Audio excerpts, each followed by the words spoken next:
a big fan of the A-10 as, as an aircraft.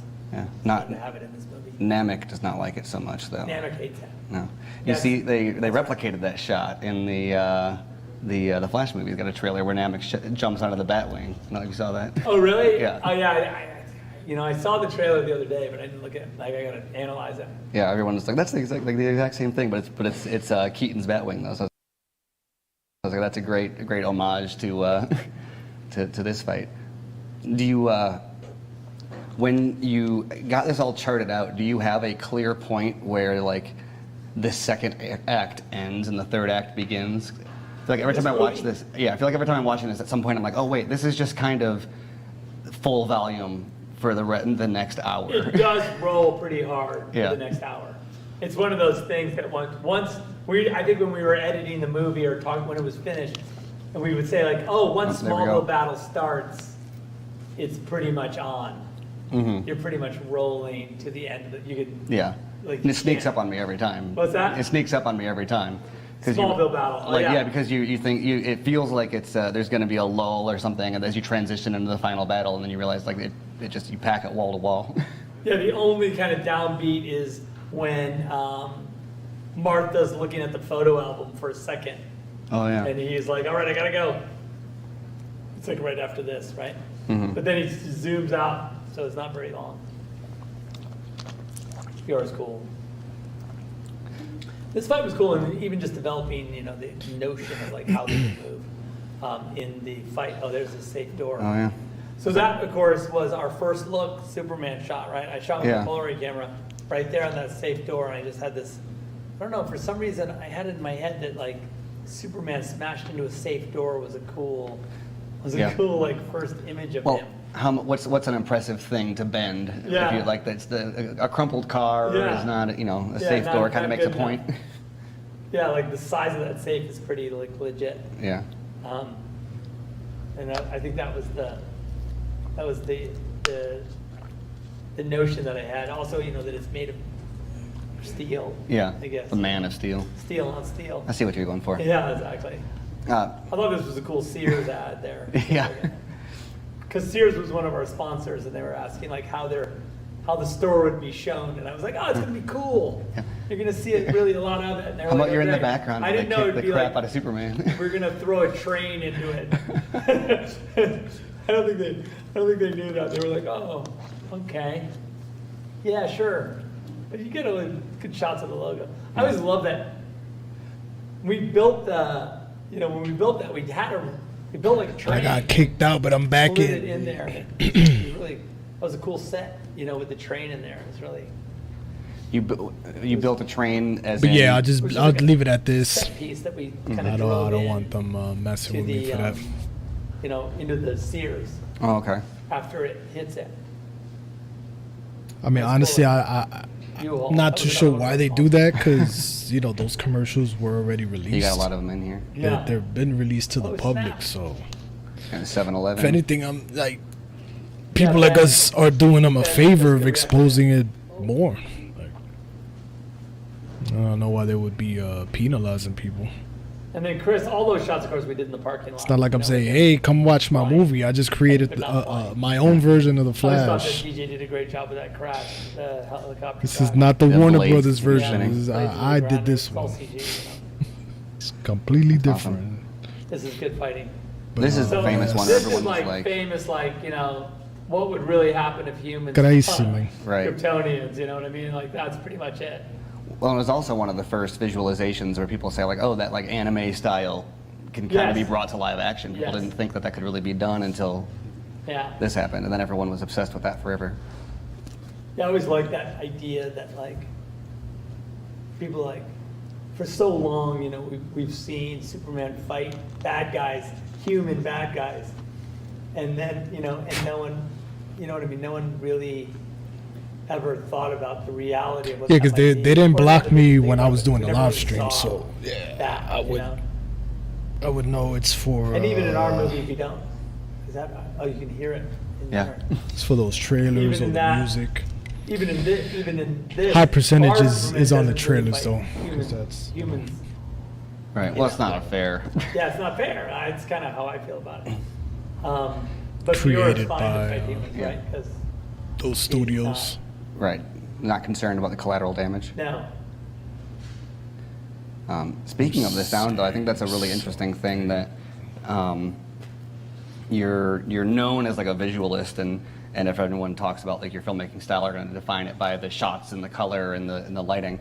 But I think the sound is something that isn't really talked about as much, and arguably establishes the kind of vibe of the movie as much as the visuals sometimes. But that's not something you can really storyboard. Like at what point do you figure out what it's going to sound like? You look, I've worked with this guy Scott Hecker for since Dawn of the Dead. He's been on all the movies. Let me see if I could Amazing delete that sound video. designer. I don't want it to be in my vault. I'm a big fan of big sound. I always like it, and so I have no issue with really pretty try to intense get rid of that. and immersive soundscapes in the movies. So we always endeavor to, whenever we can, depending on the sequence, of course.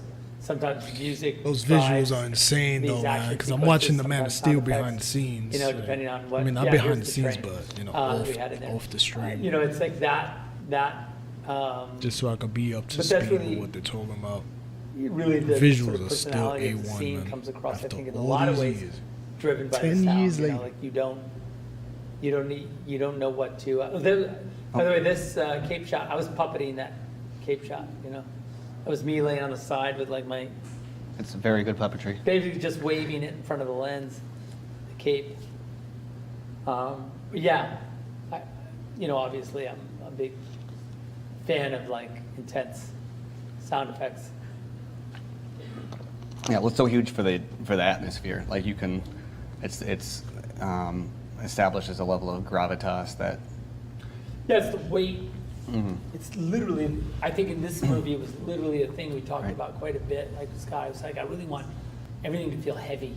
Now that's such a big part of what you get with Zimmer and Hulkenberg. Also with their obviously there's great music, but also there's an ambient quality to a lot of their stuff that outside of just the actual score, which I know on Army of the Dead, Junkie XL did a lot of that too, where there's just a lot of you realize like, oh wait, that's actually the soundtrack that I'm hearing. That's not just it's not it's a rumble. It's a yeah. Correct.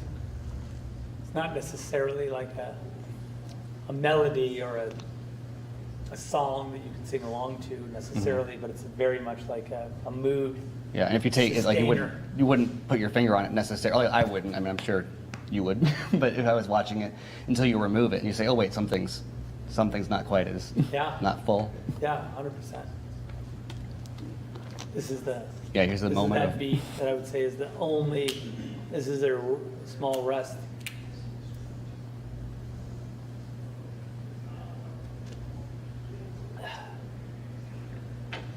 Yeah, this was a.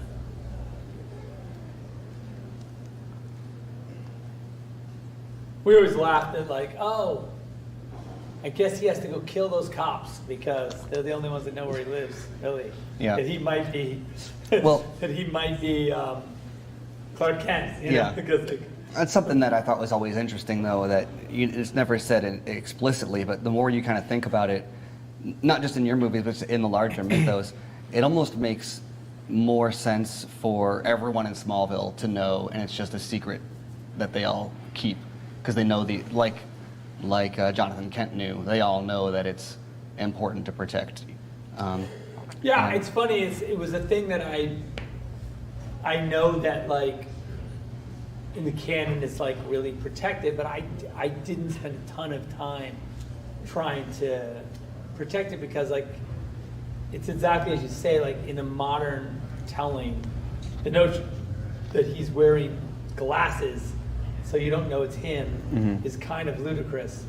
So you have to like, do a better job. You have to be a bit smarter with it. You know what I mean? So I think that was really the directive, I think, for us. And more to avoid in a weird way moments where that would be like him not being him is necessary. Yeah. You know, once he gets to Metropolis, it's kind of not as hard because, you know, Superman is more abstract. It's in the like person to person moments. I always thought this guy did a great job. He was like a day player. Superman. Yeah. You know when he says like call him Superman. Yeah. You know, like, it was like the most thrown away thing in history, which I thought was it was super cool. I love that shot too, because that's where you got a similar daytime version of that when they find the kryptonite then in BVS. Which we shot in Bora Bora. We went down there and picked that up in Bora Bora. Now, did you have to do that? We or had did to you do want, it. It yeah. was really super hard Yeah. to go down there And and just look. couldn't get the same shot on a stage. No, you so- couldn't do it on stage. Yeah. We tried, but it just failed.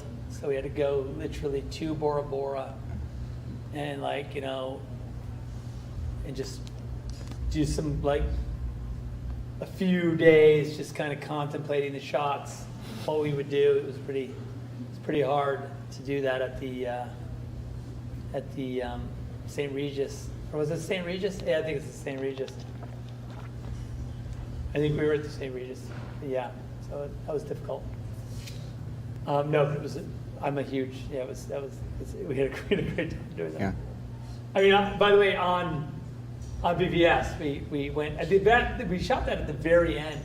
We went down to Bora Bora after we were done with everything. We'd come back. We'd actually been here for quite a while, and then we went down to Bora Bora to pick up those shots. Well, because that's With where kind of a small crew. we spotted. What's he credited as, the island scientist or Yeah. Because he's then in the scene with the kryptonite truck Yeah, also. exactly. Yeah. And you're like, oh wait, the same guy's been following it. He went with them back. Yeah. Yeah. So he got to go to Bora Bora too. He got to go so- both. Yeah. He was this. What is his name?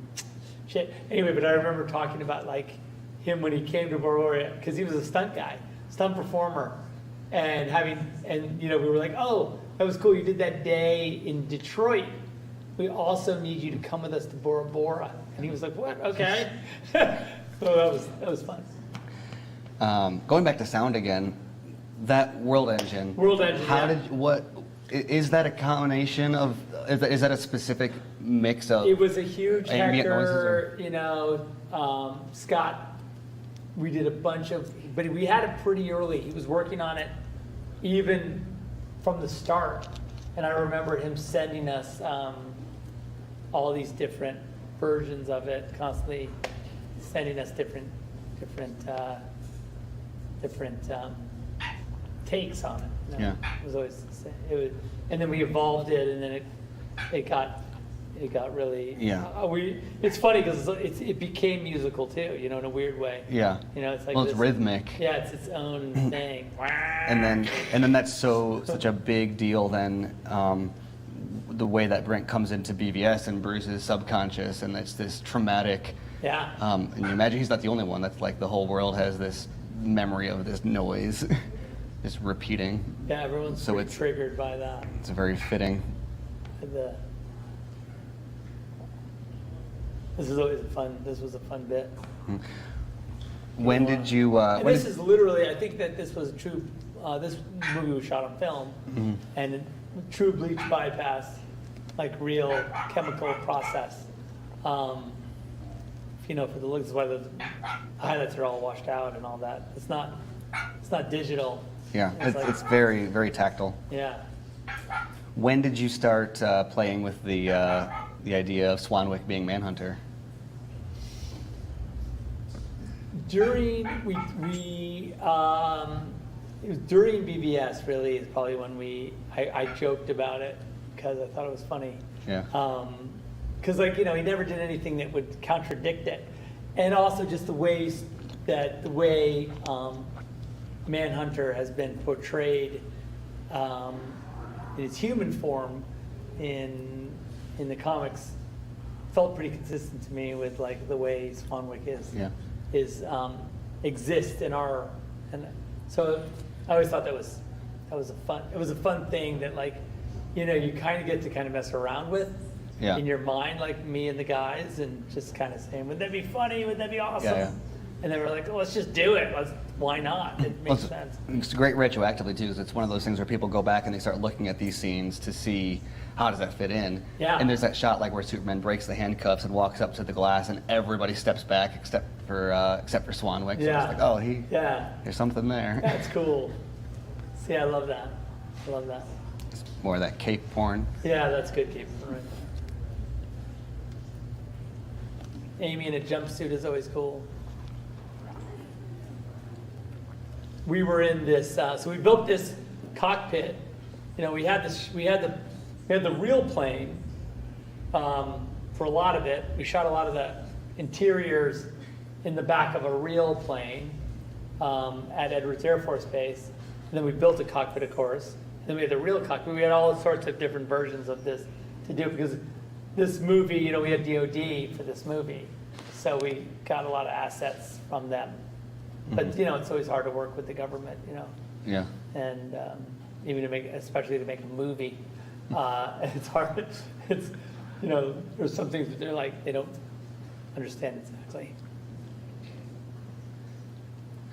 So is the idea with this then that, because obviously you've got him earlier exploring other planets and they found the world engine and everything, so they can't, obviously can't just go, like he couldn't have just gone and terraformed Mars without coming and getting the codex first, right? Correct. That was the Well, key to the... yeah, and by the way, I think, you know, it became, for Zod, it became personal, right? He wanted to torture the people of Earth, you know, because of what Kal-El's betrayal, I think, you know, what he would consider betrayal, you know, of the people of Krypton. But yeah, there's more of that liquid geo. Look out. That's quite a defense mechanism. Well, I think we're going to actually wrap it up here so I can go and get ready for the live Awesome. chat, Q&A after this movie. So get ready, stand by to head over to the Q&A. We're going to talk about all things Man of Steel and or whatever else questions everybody has. So thank you, and thank you, sir. Awesome. Thank you for having me. Really fun.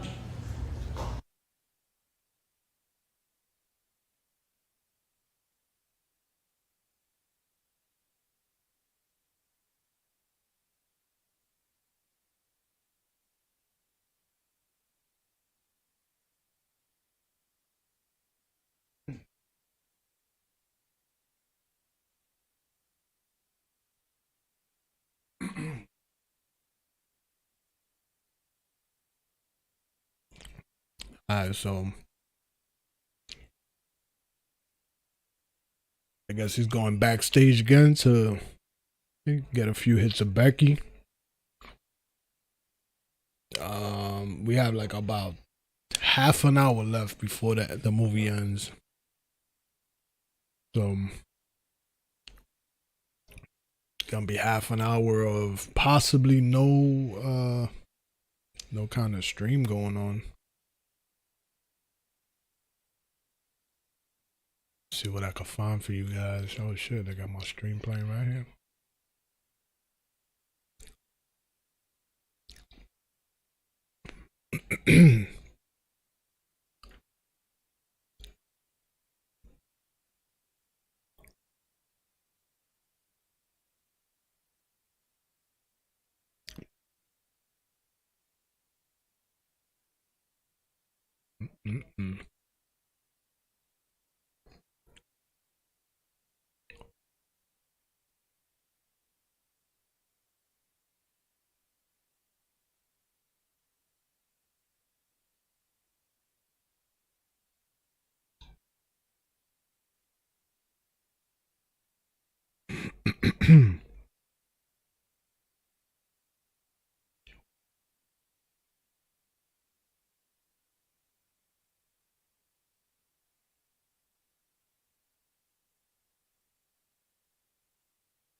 The love ain't good as before. The more you show it, I need separation. Excuse me. It's me sipping on my own till my mind get right. Think I found my clarity on the mic. Talk to me, man. Done seen it like one too many times. Done even found I put it in one too many rhymes. Some even found that balance in one too many lies, yeah. Hope I never turn into one thing I despise, yeah. Cause I can do this thing forever. Saying I can do this thing forever. Say I can do this thing forever. Say I can do this here forever now.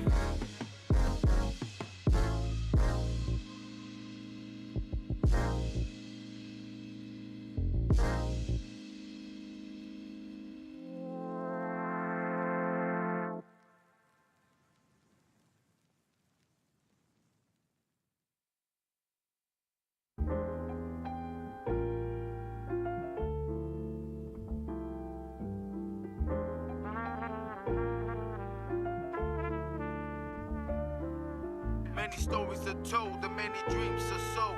So I stay awake, carrying a heavy load. Many stories are told and many dreams are sold.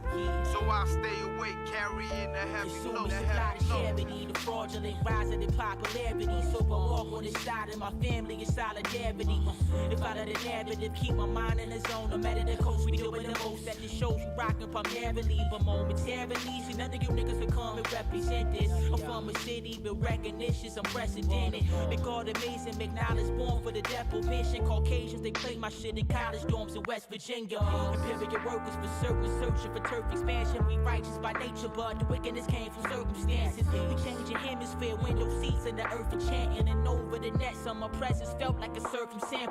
See Mars regimen or the tea tree of peppermint. In the midst of a crisis, the freshest air I ingested it now. Make sure my vocals is crisp, mixed with final compression. This for the cassette deckers, yes, a vinyl collector. The underground is back with the golden era vandals. Illinois one spit with phonic shop to sample. Lyrical acrobatics, poetical gymnastics. Flipping on tracks like Project Kids on a dirty mattress. The verbal tumbler like Muhammad Ali, a rumbler. The references will stumble ya. Knowledge sure to humble ya. The prowess of a predator.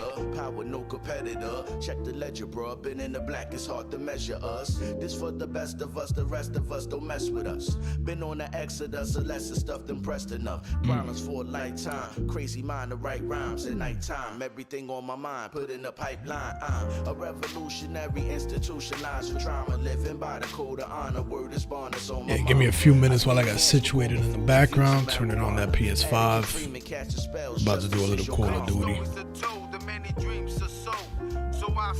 Little Call of Duty before we start that Q&A. So I stay awake, carrying a heavy load. Many stories are told, and many dreams are sold. So I stay awake, carrying a heavy load. Many stories are told, and many dreams are sold. So I stay awake, carrying a heavy load. A heavy load.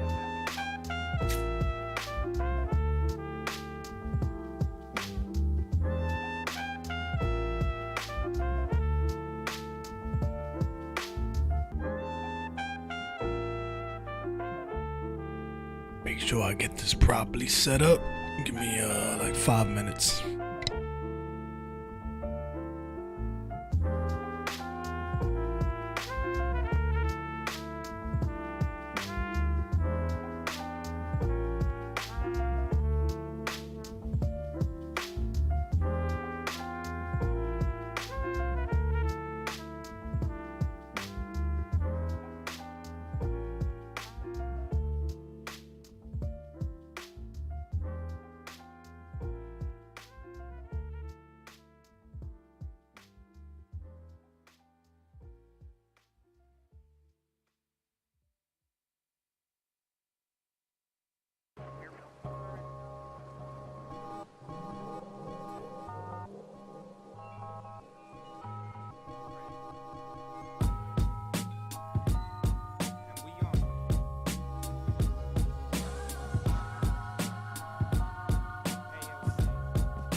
Money, I'ma blow it all today. They say, Michael, don't throw it all away. And my reply was, there's more on the way. When I said it, I was walking in the rain. I did a show in Chicago on the 1st. Now I'm back in LA, like Chicago in first. No son, but I fathered this verse. It's all I'm probably worth. And I'm from sunny CA, to rain on all of this earth. Rainy terrain, receive the God-sent messages. We know the answer, but dance around what the question is. What is it? It's back to who's on first. It's my dog, it's his tail, it's the chase, it's the search, it's the ignorance that causes all the bliss in my surroundings. Cause dealing with realities like drawing out your boundaries. And I refuse to be referred as less than a creative. So catch me when I'm live in town, as I've been demonstrating, that I can find my greatness in the waking of my absence. And absolutely kill it when they dealing out these bad hands. Player plays what a player's dealt, and carries baggage like conveyor belts, and never fucking saves his wealth. I got some money, I'ma blow it all today. They say, Michael, don't throw it all away. And my reply was, there's more on the way. When I said it, I was walking in the rain. I write to alchemists cause others don't inspire me. I got my people and they got my back entirely. I kill with our science on the side of me. By myself, I lay him out and iron out the irony. What a long, winding road it's been, with no sign of slowing up around its turns and bends. How many have friends that ain't foes within? Dirty laundry in the wash, but them clothes don't spin. I mean, really, I kill two birds with one bullet. The target's when I line it up, the trigger's when I pull it out the gate. A bit late, but the champ is back. I need a third hand to wear my rings and hold plaques. I hit the track like the runner's new. Hands high like a stick up, Killer Michael running jewels. It's true, the eyes slanted, my fam rock the planet. Don't take fans for granted like the money is due.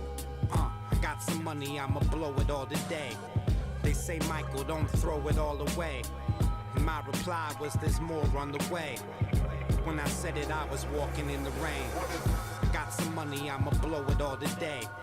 They say, Michael, don't throw it all away. And my reply was, there's more on the way. When I said it, I was walking in the rain.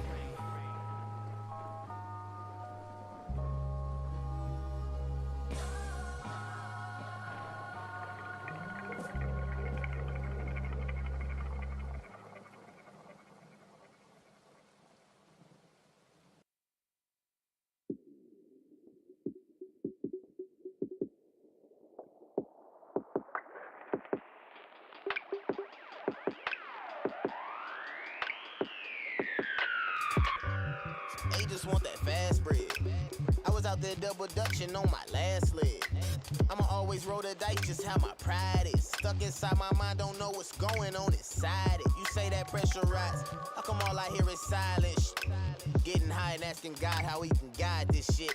I'm too consistent with the vibe, how I provide that. So if you let me come alive, wait, alright, that's it.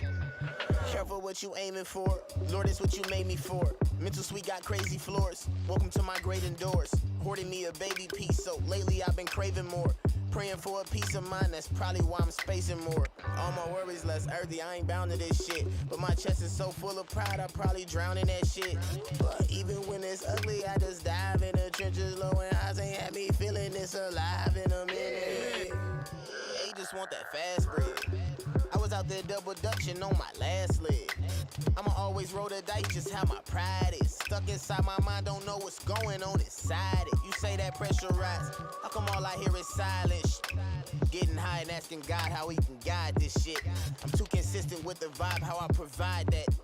So if you let me come alive, wait, alright, that's it. I'm unfamiliar with your kindness and indifference. My spider sense is tingling and my trigger finger itching. The second I get tired, you be sleeping with the... I tried to forewarn you, nice speaking with you. You ain't a real, unless you're teaming with you. If they your real homies, then you got them eating. I don't even need company, keep a blunt instead. Cause it's really me versus the world inside my head, and I ain't scared. They just want that fast bread. I was out there double dutching on my last leg. I'ma always roll the dice, just how my pride is. Stuck inside my mind, don't know what's going on inside it. You say that pressure rise, how come all I hear is silence? Getting high and asking God how he can guide this shit. I'm too consistent with the vibe, how I provide that. So if you let me come alive, wait, alright, that's it.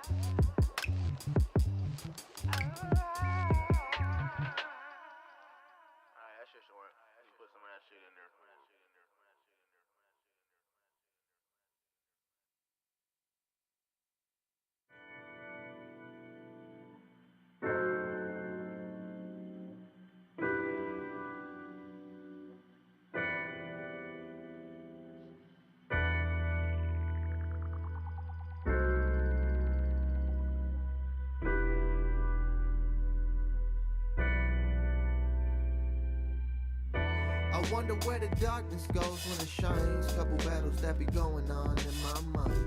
I'm searching for the peace, but don't know I can't find. Devil looking at me, smiling with his arms so wide. I wonder where the darkness goes when it shines. Couple battles that be going on in my mind. I'm searching for the peace, but don't know I can't find. Devil looking at me, smiling with his arms so wide. The pain is coming closer. I'm trying to burn it down like I forgot about the toaster. They coming for me now, that's why my gun up off my holster. And most of the days I be getting older. 25 coming at me like it's got a motor. I guess I'm getting wiser like a modem. But I don't wanna owe them nothing. I don't wanna slow dance or hold hands or love in. I tried to shout at romance or hold in my stomach from the bullet wound. Never saw it coming. Dash it for the birds like a puffin. So end it there, you don't have to lend an ear. Vincent Van Gogh, you wanna send it here. No stop, please don't interfere.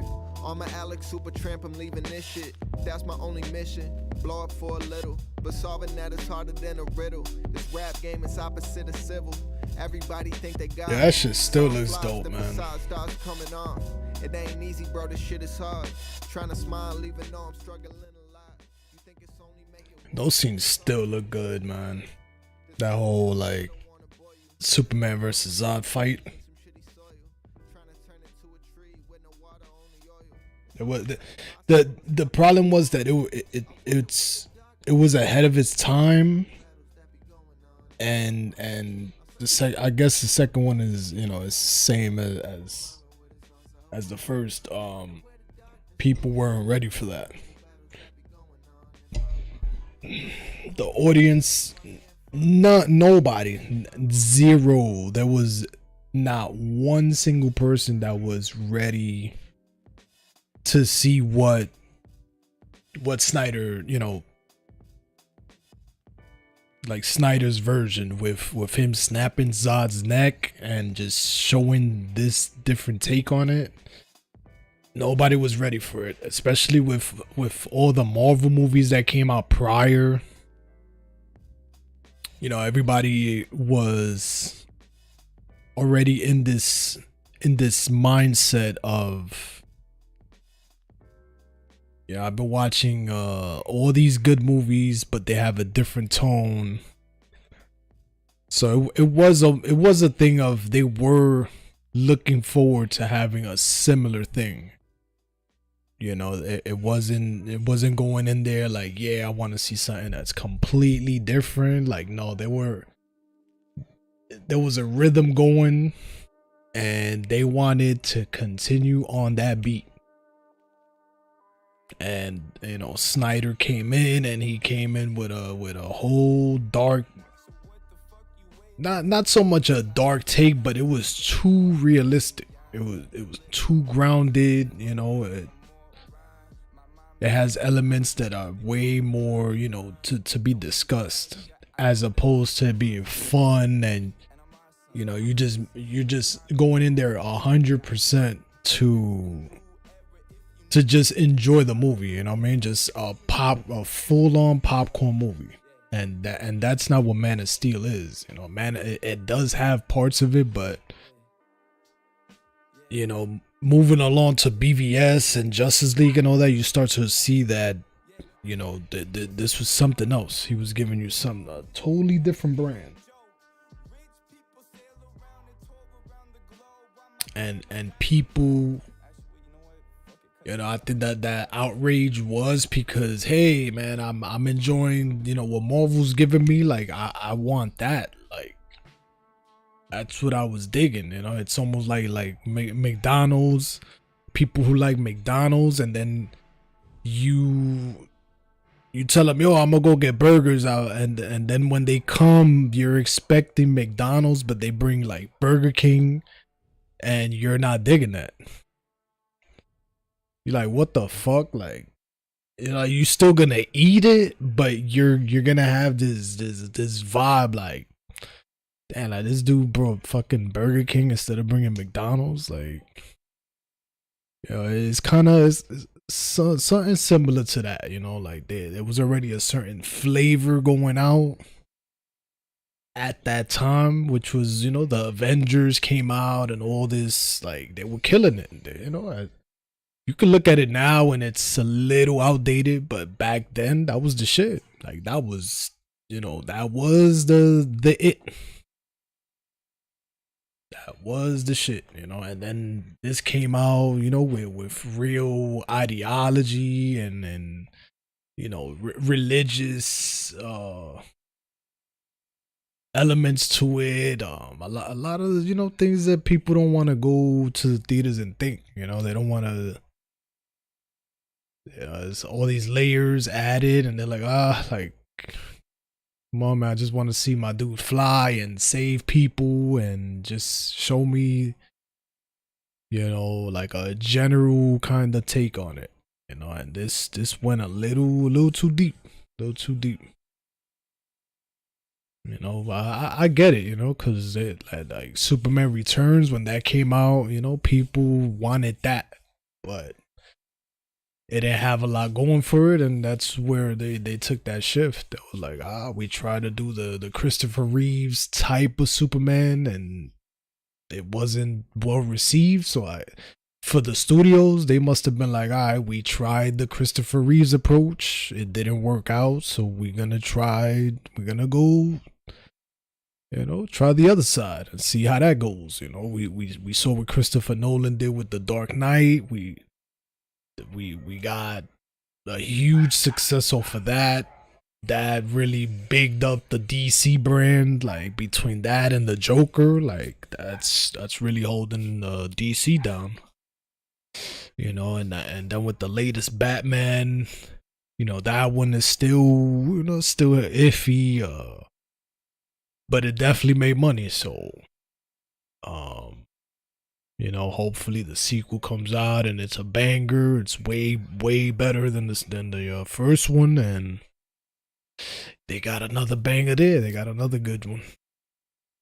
But for the DC universe itself, I don't know what's to come with that, man. They started off with this Creature Commandos. I never read that. I don't know who they are. I just hear they're on some like DC version of Guardians of the Galaxy, so we're pretty much gonna get a Guardians of the Galaxy for the DC side with James Gunn. I don't know if he's gonna do it or he'll have somebody else, but he's gonna do the Superman. He's gonna write it, direct it, act in it, stunt double it. He's doing everything with Superman, so that's already locked in. Think like 2 years from now we should be getting that. Best of luck to your boy Gunn. Not banking on it. You know, I hope he, you know, I hope he shuts me up and gives us some epic shit. I would love to see, you know, Superman against Brainiac. I would love to see the I don't know if he's gonna do another Death of Superman, but I would like to see those different Supermans that came out, the 4 variations, Superboy, the Cyborg Superman, the All Steel, and what was the other one? I think there was like a oh yeah, the electric one, the one with the electricity around him.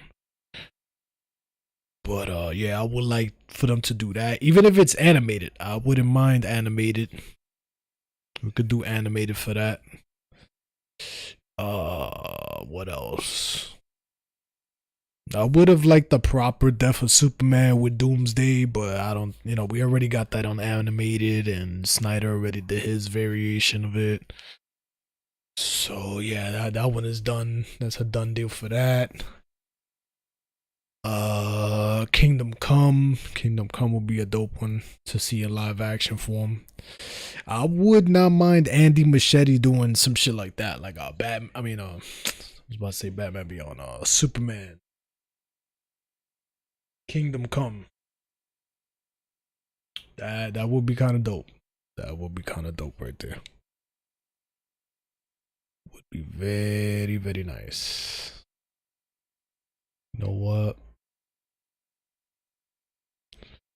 While we wait for that, let's throw on some of this. Can you see it? Yeah.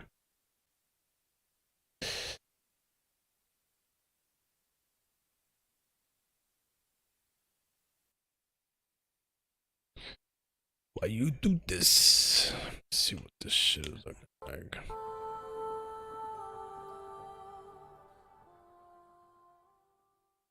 Dum, dum, dum, dum, dum, dum, dum, dum, dum.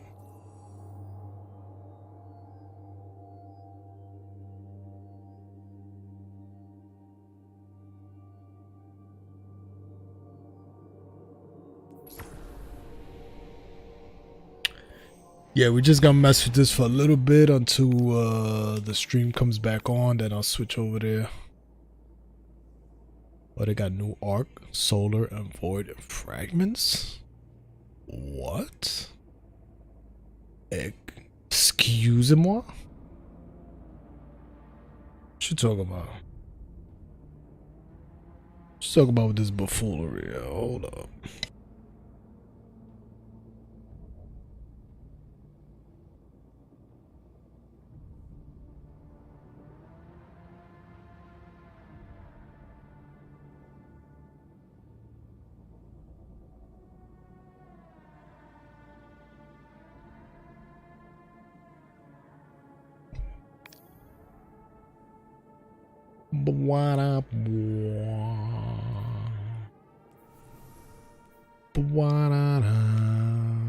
Completed all this. Defend humanity and its allies by confronting emerging and challenging threats while fighting alongside your fellow guardians. Pretty cool. Pretty cool.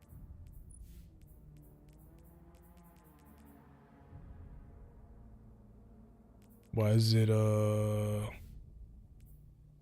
there's probably some stuff in here that I did. Okay. Alright, good.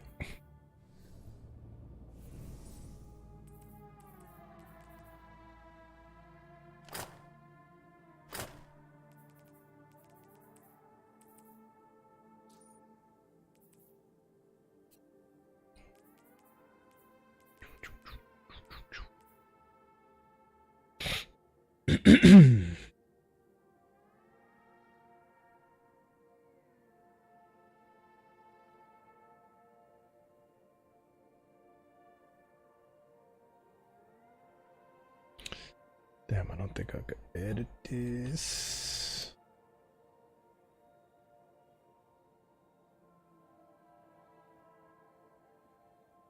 Nah, it's still there.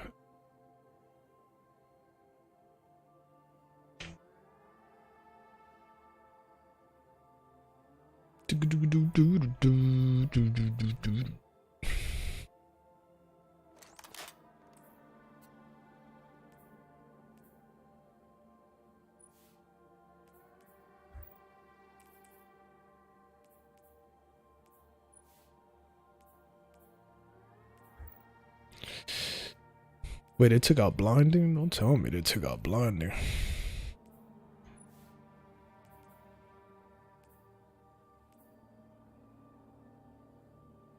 That one staggers.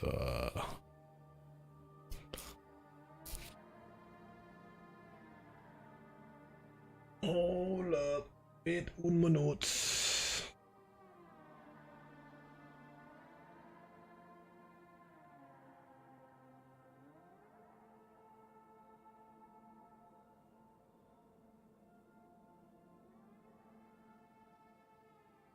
How do I edit this? Want that? Damn, that shit was getting a lot of views too, man. Once you get a lot of views, they start checking your shit. That's what it is. They're like, oh, now you too hot. Chill, yo. Chill, my guy. Damn, I wanted to edit.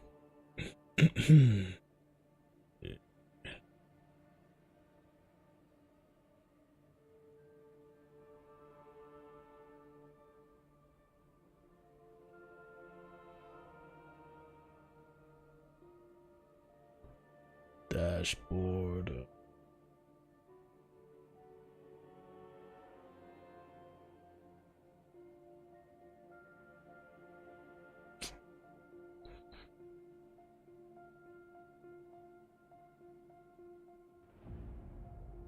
Come on, man.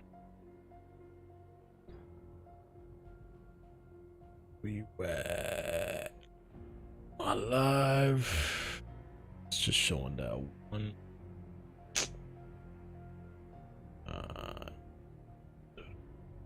Boom.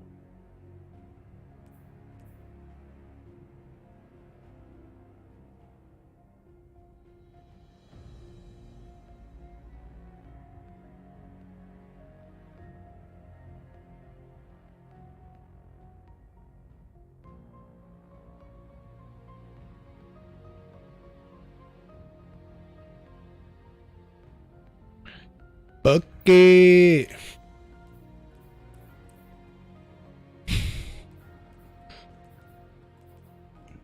Let's see.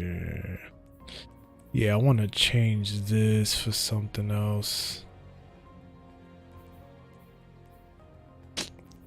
Might have to do one of these. Is recovering this.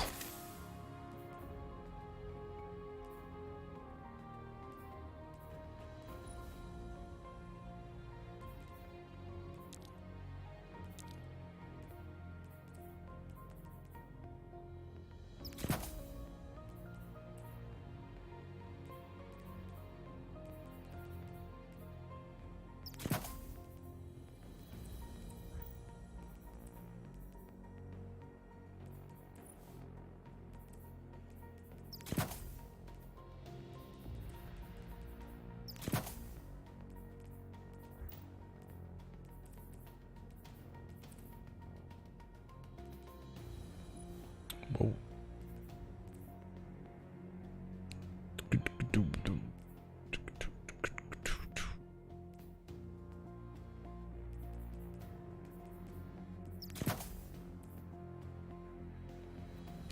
I need more granadas. Yeah.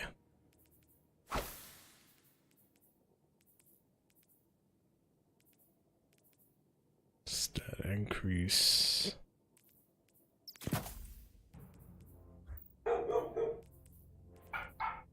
Stacks on stacks.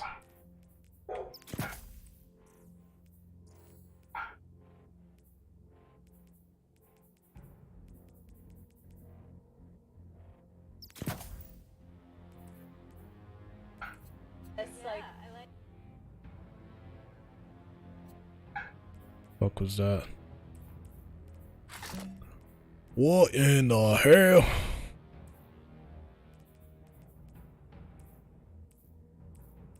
Who's interrupting my stream? Void holster. Wait, why do I want that? Boom, boom, boom. Gradually reloads your stove void weapons.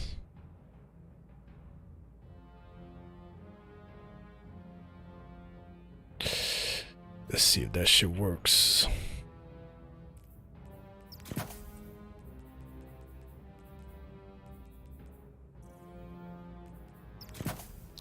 See if it works on the And how about this beautiful theater at Art Center? Oh shit. Hold up, guys. It's so amazing that the kids have a great place to show their films and that the school has a place where directors can come, and it's state of the art, and it's so beautiful. I remember seeing the designs, but this is actually, we've been so busy filming that this is the first time we actually saw it really completed. So it's so nice to be here.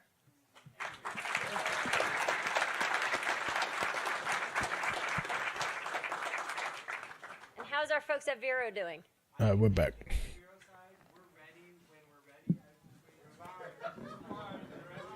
We're ready, we're live! Yay!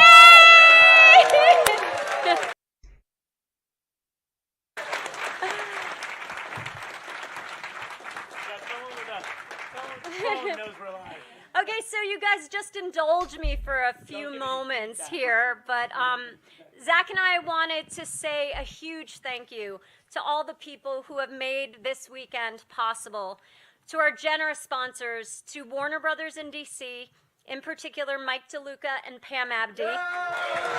In particular, they just want to congratulate them. That's it. Everybody else can. The Art Center College of Design. Yeah, Mike and Pam DeLuca, yo, Sunday, those are the two people. Universal Cinema, AMC at City Walk, and IMAX. And to Vero for hosting our live stream. Eamon, we wish you were here. I hope you're watching. To Jim Lee, who did these amazing art for our t-shirts. Jim Lee, get him, kid. And I hope I don't butcher their name, but Shu Jie Ho Zhang, an Art Center student who did the Art Center posters, and John Stanford, and works for creating all those amazing posters. To our printers, Midnight Oil and Buffalo Specialties, who also donated all the shirts. To Bonds, to Weta Workshop, to Company 3, to our food and beverage sponsors, Anheuser-Busch, La Pizzeria Company, Hot Jam, Sodexo, to Superhero Charity, and 3 Ronin.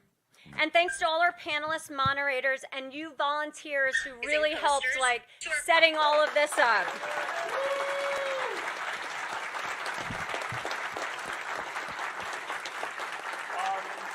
To AFSP for all their help and support, not only for this event, but also for their support for Zach and I, and also to the community throughout the years. And to Wesley Collar. Because without Wes, this event would not have come together. Wes.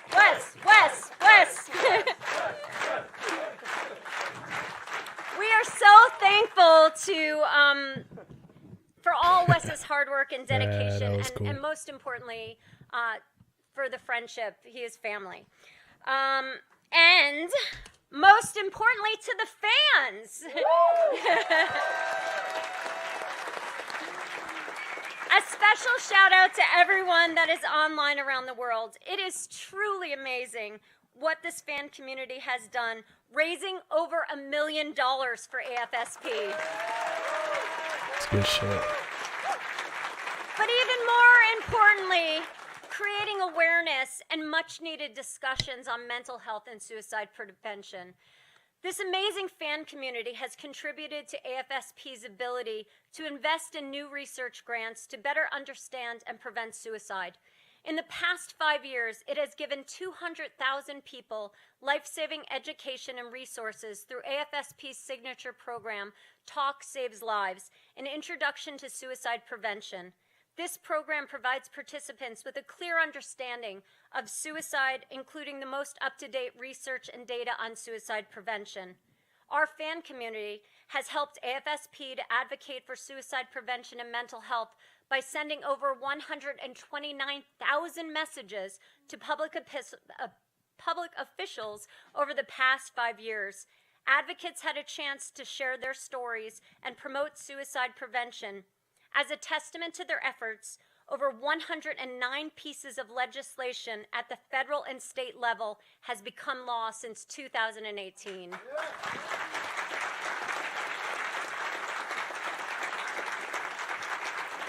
Over the past 5 years, AFSP has hosted annually more than 400 international survivors of suicide lost day events globally.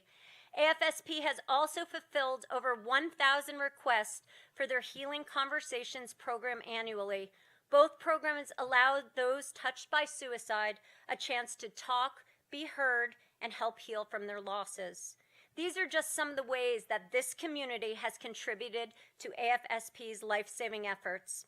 Now, more than ever, this work is critical, and post-COVID, the statistics are staggering. 1 in 5 people will experience some sort of mental health condition each year. The latest CDC data tells us that suicide is the 12th leading cause of death in the U.S., and although males make up 50% of the population, they're 80% of the suicides.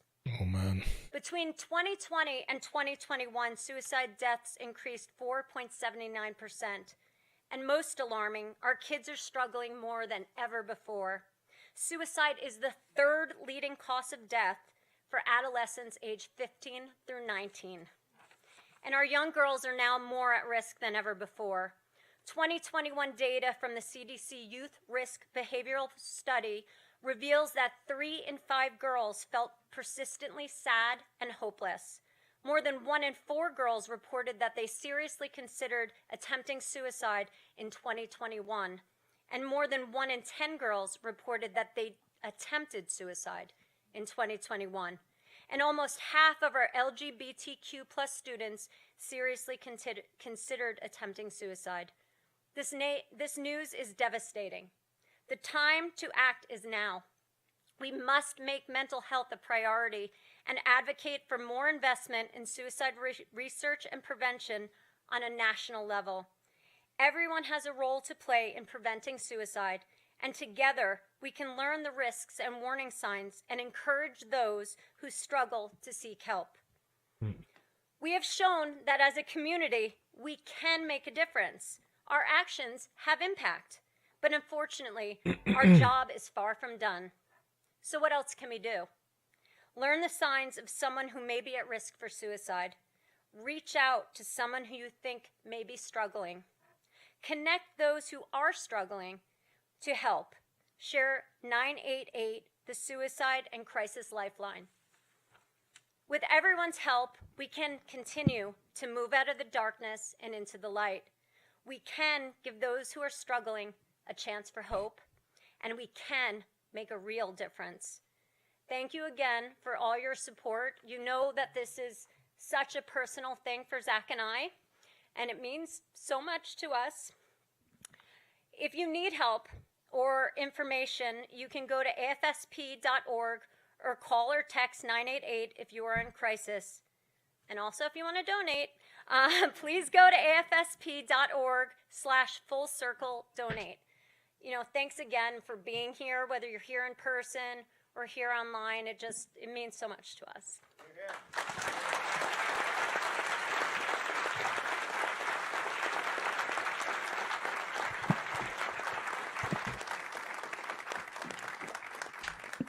Debbie, thanks so much for that. The worthiest of worthy causes, so we really appreciate everything that you and Zach have done, so thank you. So we're going to spend a little time talking about the movie that you guys just saw and other things that you may want to ask us about. So let me introduce everybody. I'll start with my own self, and then we'll work our way up the food chain. I'm Russ Lamana, chair of the undergrad and graduate film departments here at Art Center College of Design. It's also Zach's alma mater.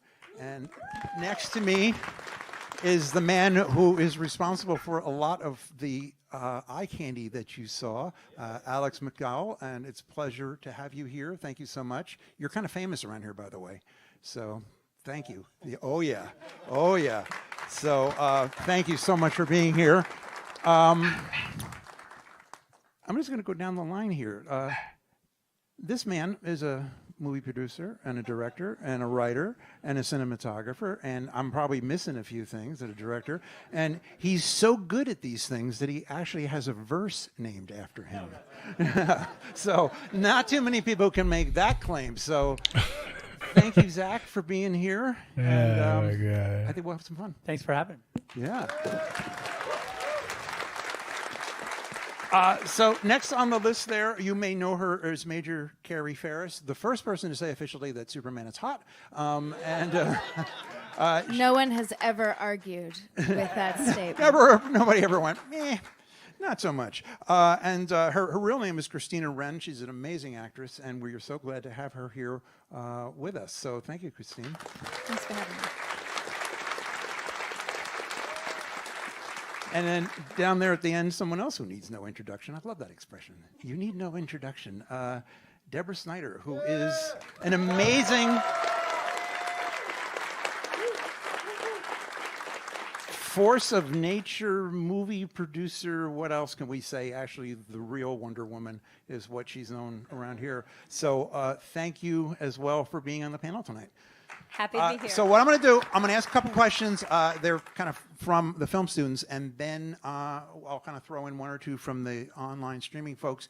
And then we want to open it up to you guys to ask some questions. So think of some good ones.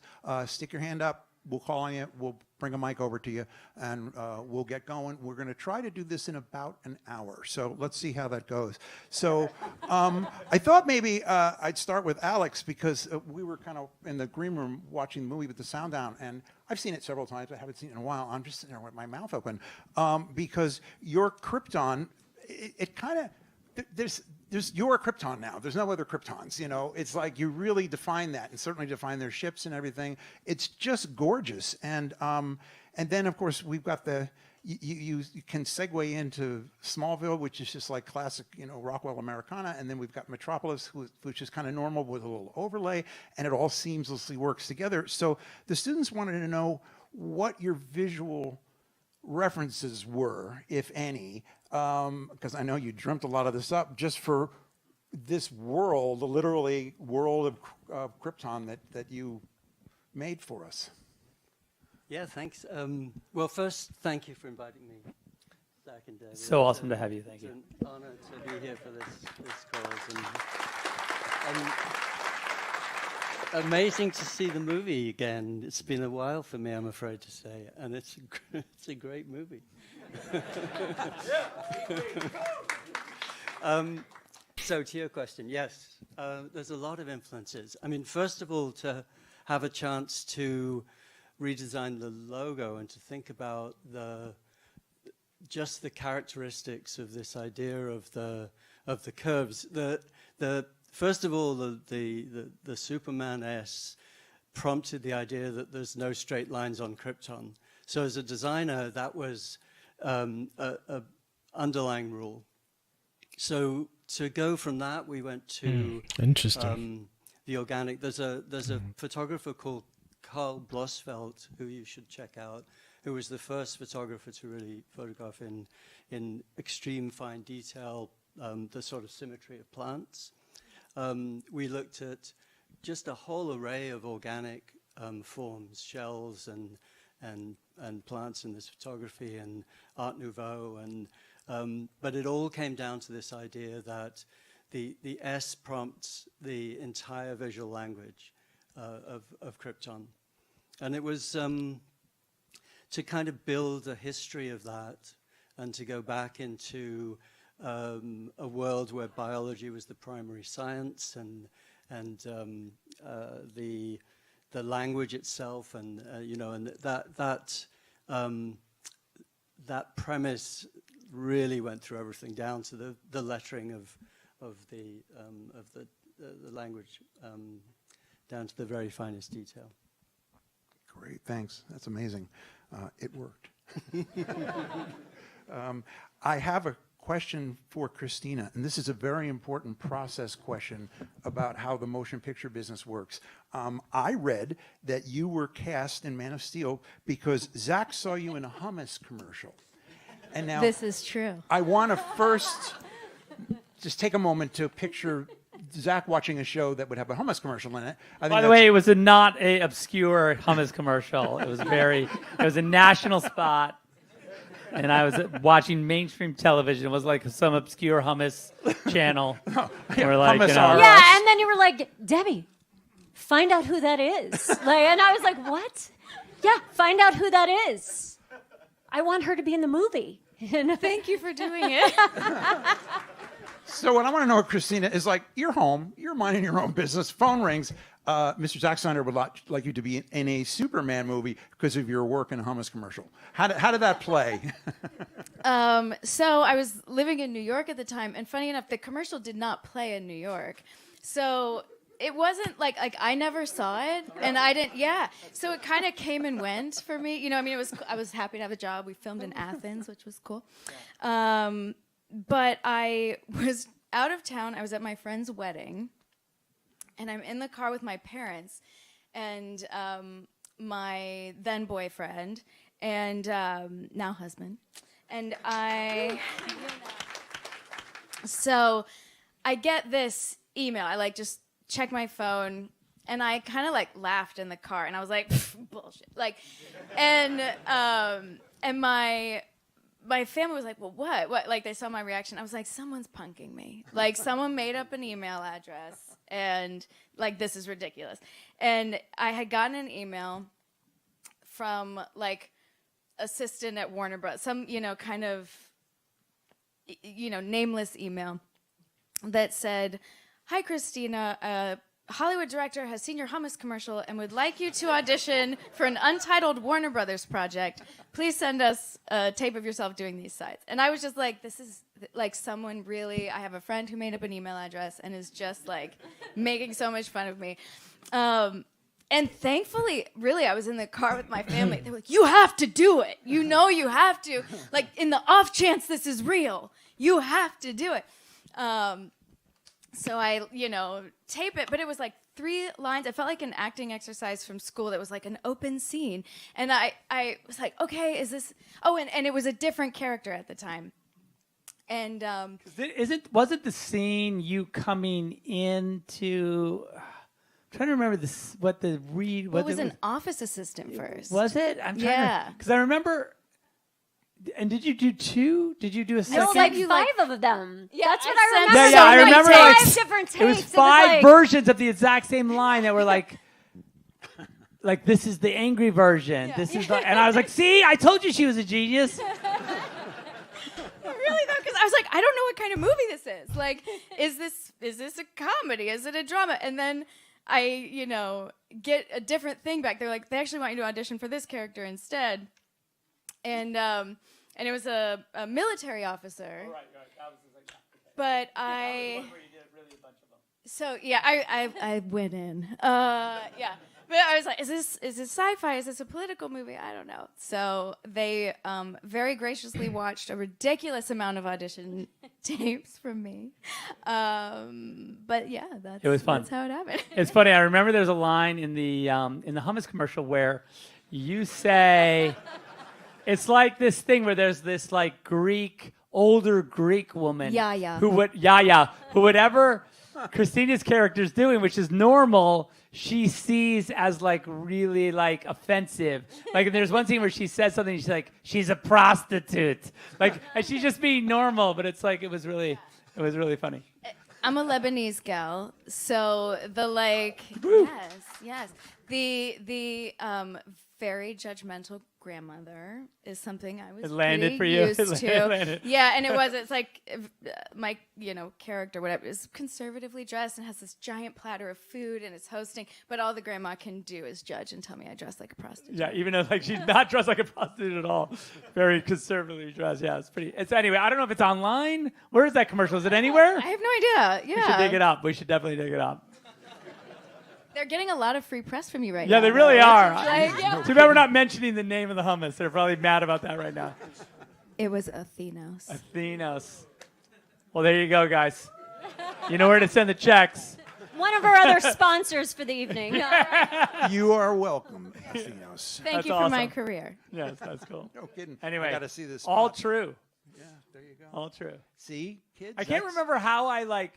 If I recorded the commercial, because like I remember like I couldn't, like I didn't have like a DVR. Like I remember like it was 10 years ago. I think I shot it with my phone off the TV, so I could be like, oh, this is it. This is the commercial.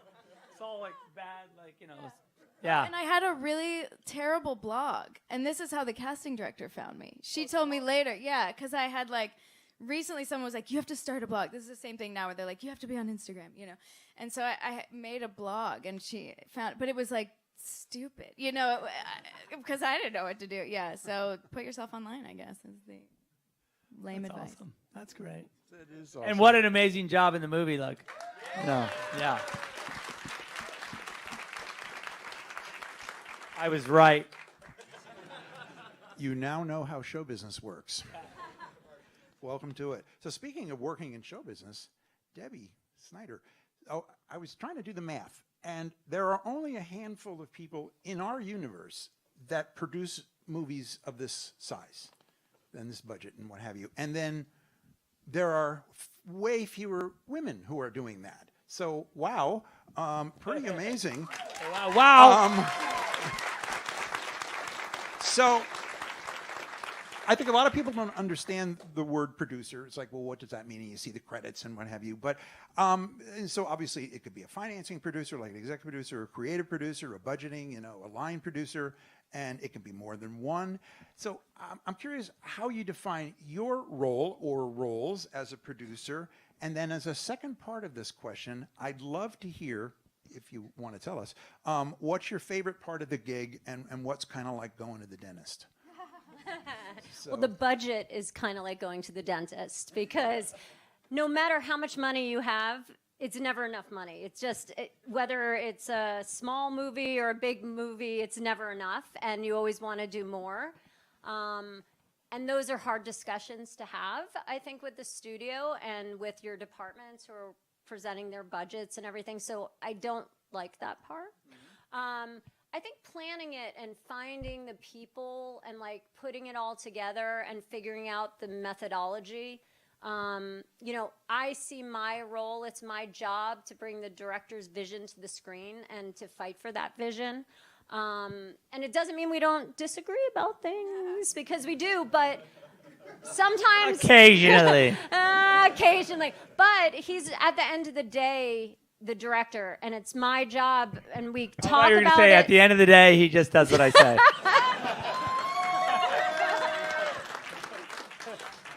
No. No, at the end of the day, like, I think it's important, especially in our relationship, not just being a husband and wife team, but as our relationship as producer and director, to be supportive. And we might, like, debate and talk about Well, things. they're a but tag then we team. always That's, have a united that's front. you don't see So we're that. going You don't really to see the that studio, at if all. there's something, whatever it is, just and not whoever out there. we're talking to, we have a united front. And I think and we have each other's back. And I think that's everyone we surround ourselves with on the crew. A lot of people we've worked with for many years. It's like a family. It's people we trust.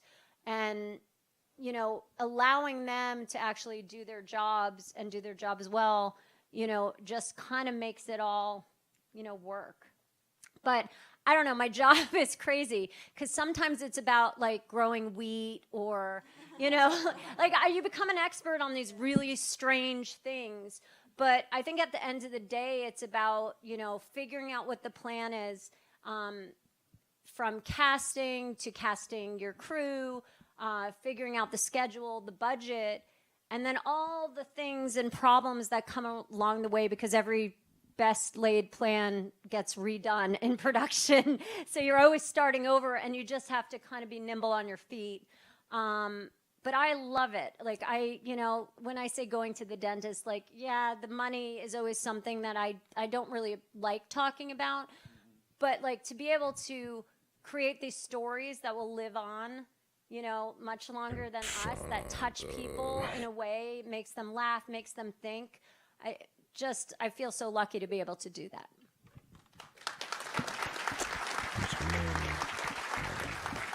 Great, thanks. I mean, for those of you who haven't been on movie sets, just watch the credits and you see, you know, how many people are involved. For those of you who have, you know, you realize what an undertaking it is. I'm sure if the guys who planned D-Day came back and saw what Debbie does, they would go, "Oy, I'll leave that to you. That looks too hard." So anyway, I have a question for Mr. Zack Snyder here, and I apologize if you've answered this for the fans before. I don't know the answer to this question, nor did the students. What attracted you to the DC universe and these particular characters? And then what was the genesis for your vision that is so specific and so defining of this, that's why they call it the Snyderverse.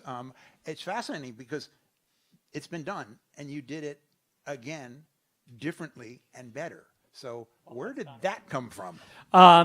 Well, thanks. Yeah, exactly. Well, thank you, sir. That's fine. That's kind. And also, the only thing I'll add to what Debbie was saying is that, we were talking about, when she was just talking about growing wheat, for the movie we just made, we had to grow a lot of wheat. Space wheat. 10 football field. What, Yeah. Right? Like, It's yeah. space wheat. 10 Gotta football call it- You fields. put space in front of anything in a space movie. You say space and then the thing. Anyway, but we learned all that stuff on Man of Steel because we had to grow all that corn. So we were corn farmers before we were wheat farmers. And so, yeah, there was a lot of agricultural. Probably you didn't learn. You guys should have a class, maybe, something to consider, like, just agricultural. So you have a little bit of like, oh, no, we can't start then because the little animal corn husbandry. won't be ready, of course. This is the wrong weather. It's the wrong, so Anyway, as far as my attraction to DC characters goes, I've been a fan. I was a huge fan of a comic book called The Dark Knight Returns, and when I was growing up, and also Watchmen, and not a bad comic book if you're into comic books. Anyway, and so I just kind of had I had a relationship with Frank because of 300, and we had done Watchmen, and so we were kind of in this headspace, comic book headspace, and I had met Chris. And he had, I think, for whatever reason, Chris didn't want to do a Superman movie, and David had written this script, and so it was really a matter of him finding someone to do this Superman movie, and he approached Debbie and I. He and Emma, we went to lunch at their house, and we just talked about what it could be. And then we read the script, and I was like, yeah, that's cool. I think I can do it. I think I would enjoy. By the way, we read the script with someone sitting in our driveway. Yeah, 'cause and we we couldn't had keep a it. certain amount of time to read it. We would bring him out donuts, and then we all read it out loud. Yeah, Wes Me, and Zach Debbie. and Wes, yeah. Yeah. And then they took the script from us, and it was cool. very secretive. It felt very like, like clandestine, and like we were reading some sort of secret document that we shouldn't have. But it was, and then I think from there I kind of was like, well, this is what I would do, and Chris liked that, and that's kind of how the movie happened. And I think that for me anyway, the idea of like this sort of 5-movie arc, this sort of big giant like spinning of a giant universe evolved pretty quickly from the production of Man of Steel. Like, as we were working on this movie, it really started to churn in me this idea of really building out this giant world for what this could be. Because I was anxious to get to the Trinity. Because the Trinity, to me, in the DC universe, is kind of like the tip of the spear, kind of like the most important thing. Batman, Superman, and Wonder Woman standing together in a world that makes sense to those 3 characters was really what was really what it was all about for me. And the mission to do that, I got pretty early in my mind as far as what the goal would be, like the first step. And even like as we were doing this movie, Man of Steel, there's some little Easter eggs to LexCorp and to the Wayne Industries satellite and things like that. And because I had it in my head that that's what I would that's what I would get to, and so how it's defined, like whether or not it is, or how it, I guess the better way of putting it is like my intention was not to necessarily have a definitive or certain take, but it was just that I had the thing I thought would be cool, and that's all it is. And it's not, and whatever that means, because like, look, we all know what's going to happen. There'll be another Superman and Batman origin film, and even then the one that's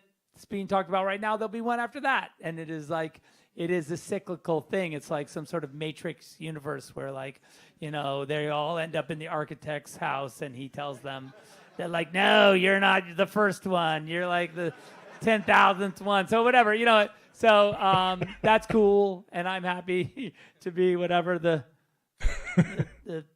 what is it, like third? in the series of 1,000. So it's fine. But the truth is, it's really interesting mythological and cyclical work that I find really satisfying. So it's fun to do. It's really fun. Oh, well, that's fair. And so I'll agree with it. I don't know if it's true. Just briefly. Probably the 8th is the best, but that's fine. Just some sort of numerical thing, you know. It's a good round number. But that's fine. But the 3rd is also not bad. I'm trying to imagine when you went in to see Warner Brothers and you said, yeah, you know, Superman, he's going to be really pissed off a couple of times. And Batman, he's going to like brand people like they're on the Yellowstone Ranch, and it's going to be messed up. And they just go, okay, we're cool with that, Zach. Just let him be pissed.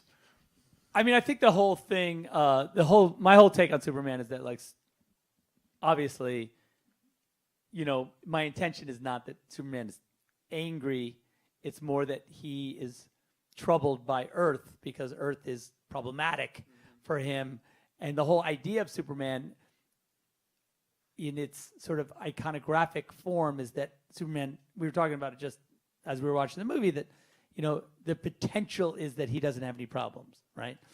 Like, he's a god on Earth, and he can pretty much do whatever he wants, and there's nothing really we don't have a lot to say about it, which is Lex's problem with him, and by the way, Batman's problem with him. And so, for Superman, the real work is to make him have problems, right? Like, that's the work of Superman, to make him have, whether it be romantic issues, like he can't like get the girl to like him that he likes, or whether it's like, you know, moral conundrums about what his role is as far as interfering in the lives of humans or not, or all of the issues that, you know, going against his father's wishes, all of the stuff that, and also all the stuff that we all in some ways experience on a small scale as just humans. That's really the work of making a Superman movie relatable, because otherwise, as you can imagine, you could really easily fall into a space where Superman, unless you're really efforting to contrive scenarios where he is not, you know, where he's doing things that are difficult, you know, is where you want to be. You want to be where he is emotionally having to grapple with his own humanity, you know. And I think that was the goal of the movie. Yeah. Really. Well, thanks for that, because it kind of, I think, in a big way, you just explained a big part of the appeal of these movies. Yeah. No, because in the end, if you can empathize with Superman, then you've sort of won that. You've made Superman relatable, I guess, is the real thing. And I think that was the hope. Cool.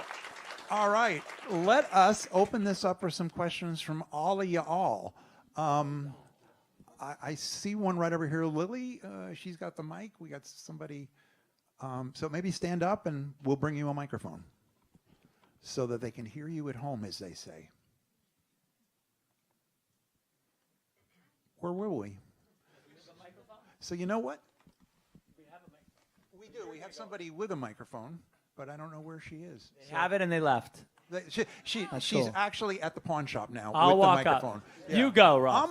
I'm walking. I'm walking. I was going to say we can take this one. I up am here. Vanna Whiting this.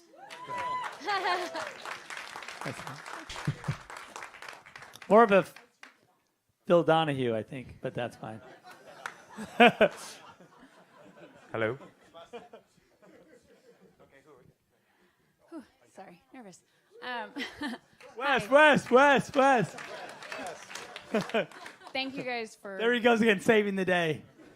Damn it. Thank you guys so much for putting this together and inviting all of us to be able to be here. You talked about budgeting earlier, and you seem to be a director that is very efficient with your budgets, but I'm wondering if you were given a blank check, what is your dream story that you would like to tell? A blank check.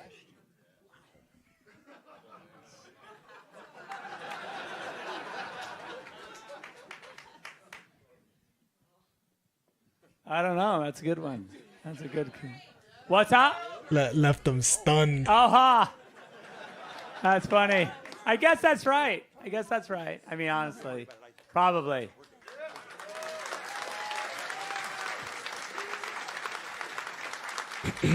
Probably. Get that I mean, Man of blank Steel check. too. I mean, you kind of. I need that Man of scenario Steel is pretty, 2, Batman. Give me all of ludicrous, that. But I like it. Just take over the whole DC and make your own Isn't world. it not, Thank you. not necessarily about the money always. It's sometimes about content that might be a little bit more pokey or controversial. You know, we have some smaller projects that, you know, might be even harder to get made because everyone wants the big blockbuster movies. So sometimes the smaller projects that don't take as much money are harder to actually get made. Weirdly, that's true. You know, if I go in and go like, look, I want to just Yep. give me $1 and I'm going to go do this thing, you know, it's going to be crazy. They're like, yeah, okay, that's cool. We definitely want that. Yes to that. But in the meantime, could you just do this other giant thing that we want you to do? Once that's done, for sure. Yes, definitely. Then I got you on great. that. I got you. Is there any way you could just first and then that? How's that? And I'm like, okay, fine. That's my own problem. What? Shoot it in the driveway. Shoot it with your phone.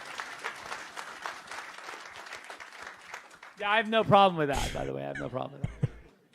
It's with the movie, you know, it's fun actually to sort of talk about, you know, the idea that we did, you know, the last two movies. When I was in commercials, I was a director cameraman, right? So I, you know, which in commercials means director DP.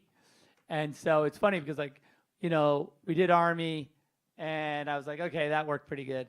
And then the movie we just did, you know, shooting it was like, because it was much more of like a traditional, like, you know, Army was all handheld and like a lot of like, it was very particular.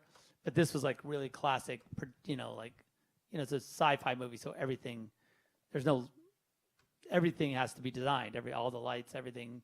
And it was really a super fun exercise. For me, it kept me really in the movie, like deeply in every aspect of the movie. And I found that really satisfying. But you can imagine that a smaller movie would require that same skill set, but now you're working with like what you've got, you know, like, and I think that would be it would be fun to go do something really kind of smaller, but we'll see if they let me do that. Cool. Let's see. Wow. Without a blank check. They're popping up all over the place. This gentleman right here, Lily, please stand up, sir.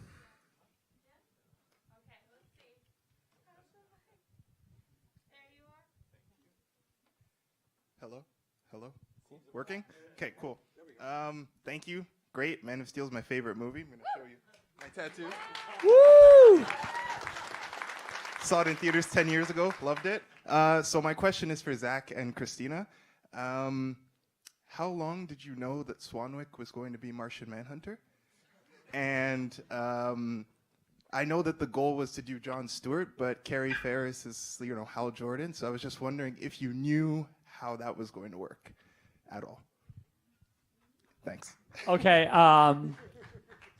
as far as I was just saying it on the stream inside that the conversations around Martian Manhunter started like in post on Man of Steel. I mean, not on Man of Steel, on BVS. Because I was watching it, when we were watching in the editorial, I was like, Swanwick.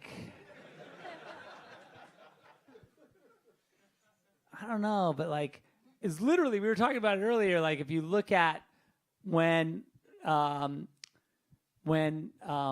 Superman goes to the glass in Man of Steel, and everyone backs up except for Swanwick. And that was a choice by the actor.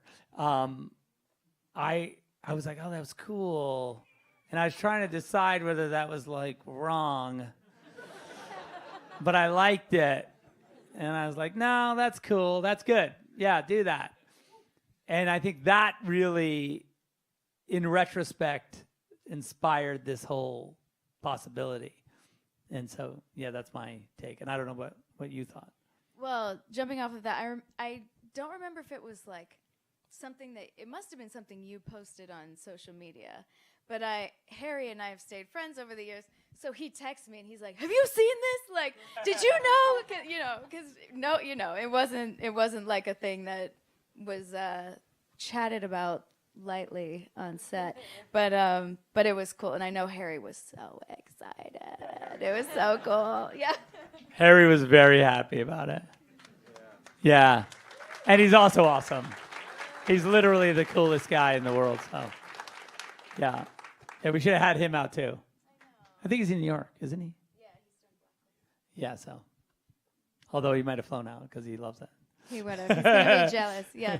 Harry's so generous. Like, he has been in my husband's indie films. He loves my husband very generously. And has just been like and if you look at his IMDb, he's in like 7 trillion things because he just supports everybody. And he's so lovely and gracious, and I can't sing his praises enough. Nor can I. And the voice. The voice is insane. We have to get him to do like some Shakespeare again somehow. You don't have to he'll just do it Yeah, for you. right. That's He true. That's true. Just say, do Shakespeare. He's made his own movies, actually. If you look, like he's directed, like he produces and directs stuff, and he's played some Shakespearean roles. Nice. All right, Sal. You guys know what to do. Wow, look at this. Great question. Let me go in the back because it's mean to go to people just in the front. I see a woman in. Oh no, I'm sorry. That's actually a man's hand. He has. Yeah, I'm reading his mind. He has a mask on. Please stand up, sir.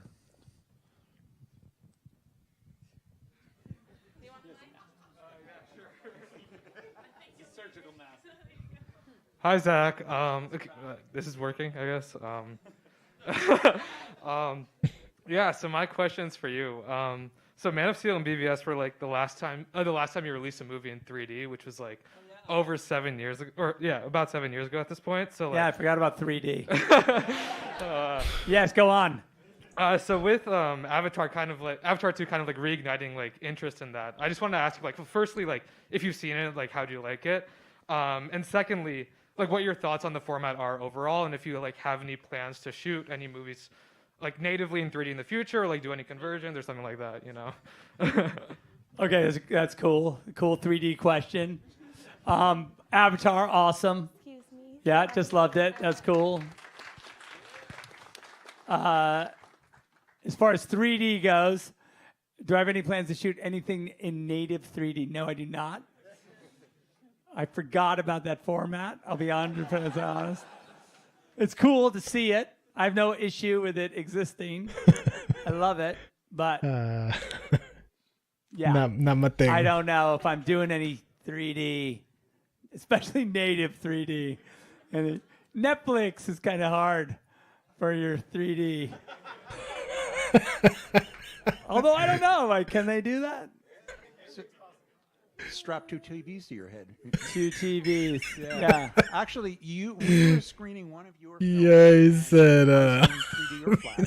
And we were on theater, Netflix, and my man. somebody said, "Would you like to see this in 3D or flat?" We both shouted flat at exactly the same time. I actually remember that happening. I think the best 3D, Guardians of Gaul is the best 3D movie. If you want, I mean, I don't know if that's even like if you could see it in 3D anywhere, but I remember seeing it going like, okay, yep, that's cool. That works. That makes sense. Yeah. But, and you know, you said, what was the last 3D movie? Was BVS? Yeah. I don't know if I've even, I mean, I think I approved it in 3D, but I don't think I like watched it. I was too obsessed with like the special edition. So, like, yeah. Anyway. Alex, did we do anything? Did you do anything different for 3D? Did you think about the movie? I mean, because did we talk about it? I think we did. We did have it. It was a 3D movie in our minds when we were planning it. I think everything is 3D. Yeah, well, that's true. It's a good Everything point. is ready for 3D. Even in 2D, it's 3D, I guess, is a good point. Yeah, that's what depth of field is for, isn't it? But yeah, because I remember I had a meeting with Jim Cameron. I think it was right before we did Superman, and he was wanting us to shoot the movie natively. He was saying, like, well, you're going to shoot the movie natively in 3D, aren't you? And I was like, I don't know. Yes, Jim. That's a great idea. But then, you know, it was a film show, and I didn't know, you know, that was problematic, you know, to shoot a 3D film show because you need 2 cameras all the time. So that would have been, yeah, you know, or a beam splitter. I guess even with the beam, you still need 2 cameras. Yeah. So yeah, that's hard. That would have been hard. And handheld. I didn't see that happening. It's like 2 Panavision Golds like through a beam splitter. That's a lot of cameras. But so yeah, it's interesting.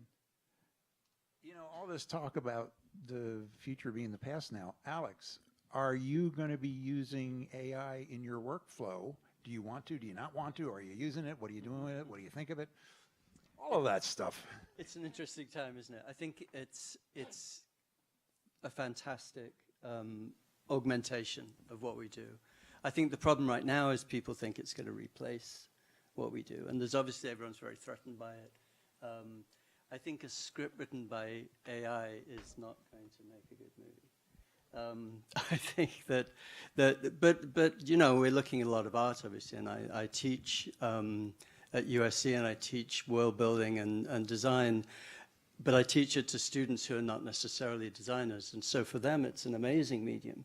They may not have the visual skills, but they can talk what's in their mind, and so I think it has enormous potential. It's going to be embedded in everything we do, but I think that, well, you know, one of the things I believe is that we will always survive AI because we make mistakes all the time, and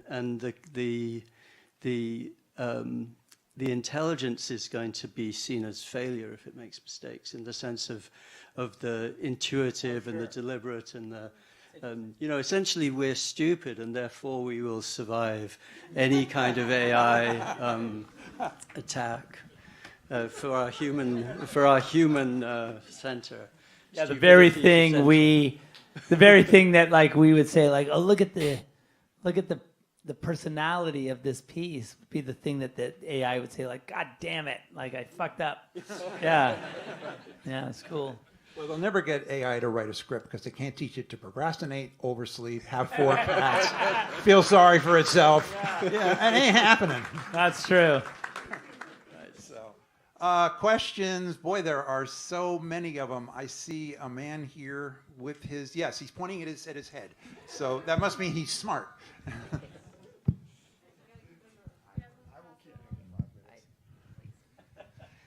First of all, Zach and Deb, I just want to say on behalf of the East Coast contingent and especially the city of Detroit, we want to thank you for coming to film BVS there. Thank you. It was a really Our big pleasure. deal. It was a really big deal for us. I know they shut down the production facilities there. It was a huge drag for everybody. So we're glad that you're able to come and do that for us.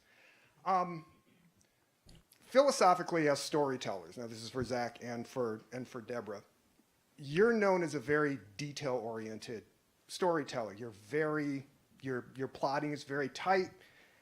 It really requires people to pay attention in a way that maybe other films don't require of them. Is there any time through the testing process or when you're going through other producers at the studio or something like that where they think maybe the films are too tight, you're asking too much of the audience, they're getting lost, they're making mistakes when they go online and saying stupid shit over and over and over again for 10 goddamn years? Is there ever a point where you have felt like, okay, maybe we need to loosen this up a little bit because we're relying on the audience to be maybe a little smarter than maybe sometimes they are?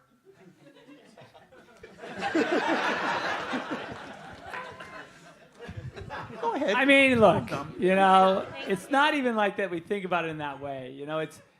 Yes, when we show a movie and things that I think are obvious, sometimes maybe not to everybody. But I always think that, like, if it's there, if it's in the movie, and I know it's there, then it makes sense. Like if the movie, even if you have to look for it, you'll find it. You know what I mean? It's not like it's not there. And so a thing that you might be confused about in the movie, like you would think that at a certain point that a movie that's made with, all the planning that we have, and you come to a moment in the movie where you're like, wait, that doesn't make sense. They never set up that character. Like, that can't be true. Like, it's probably not the case, right?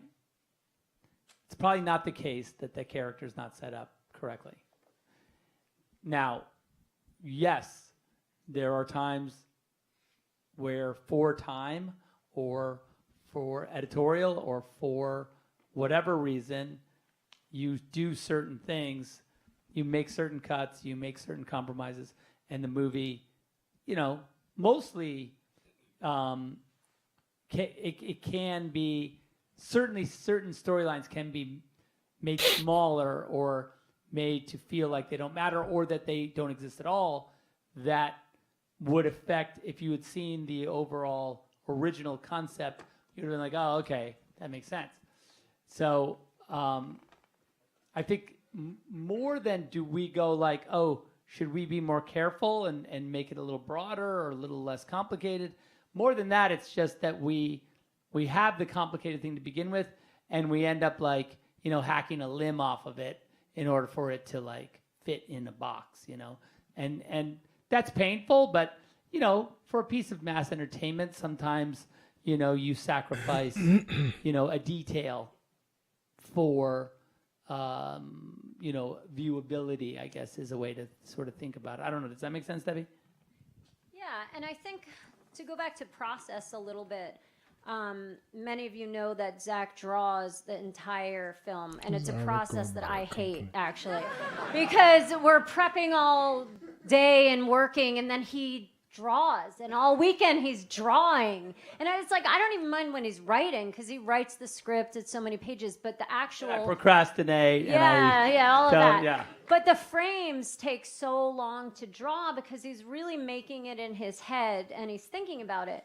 But what it allows for is for all the teams to be on the same page. And we actually don't share these with anyone but the crew. They don't go to the studio. They see them later and they go, wow, we should publish those, or something like that. But it gives us, I think, just so much information which is helpful to everyone. So I feel like, I don't know, is it tight? It allows us to actually, I think, save money and give us more money for the spectacle and things like that, because For like Alex, he knows exactly what Zach's shooting. Like there's some directors that like, okay, we're shooting in this room, and they come in, and like you have to make that whole room because you don't know where they're going to be looking and what they're going to be doing. But a lot of times Zach would sit with Alex and be like, okay, I just need these 2 walls. Well, Watchmen for sure. And oh yeah, in Watchmen we had that big backlot, and it was like we shot every single piece of it. So we built it in a way that, you know, we were able to build so many more things and give it much scope and scale, right? Yeah, I totally support that. I mean, we are asked to make many movies where the director doesn't have a clear idea, and you waste a lot of time and you waste a lot of money. Because, you know, so I think for us, we're always waiting for Zach's drawings and then sitting with the drawings, and then we're planning around that. And there's an exchange of the research or the drawings that are inspired by what Zach does, and then that moves us towards a kind of process of being able to zero in on that fine level of detail, which I think is the other thing that was so satisfying about Watchmen and Man of Steel both, is that with that level of precision you can get into so much detail. You can get into 4-legged turkeys, for example.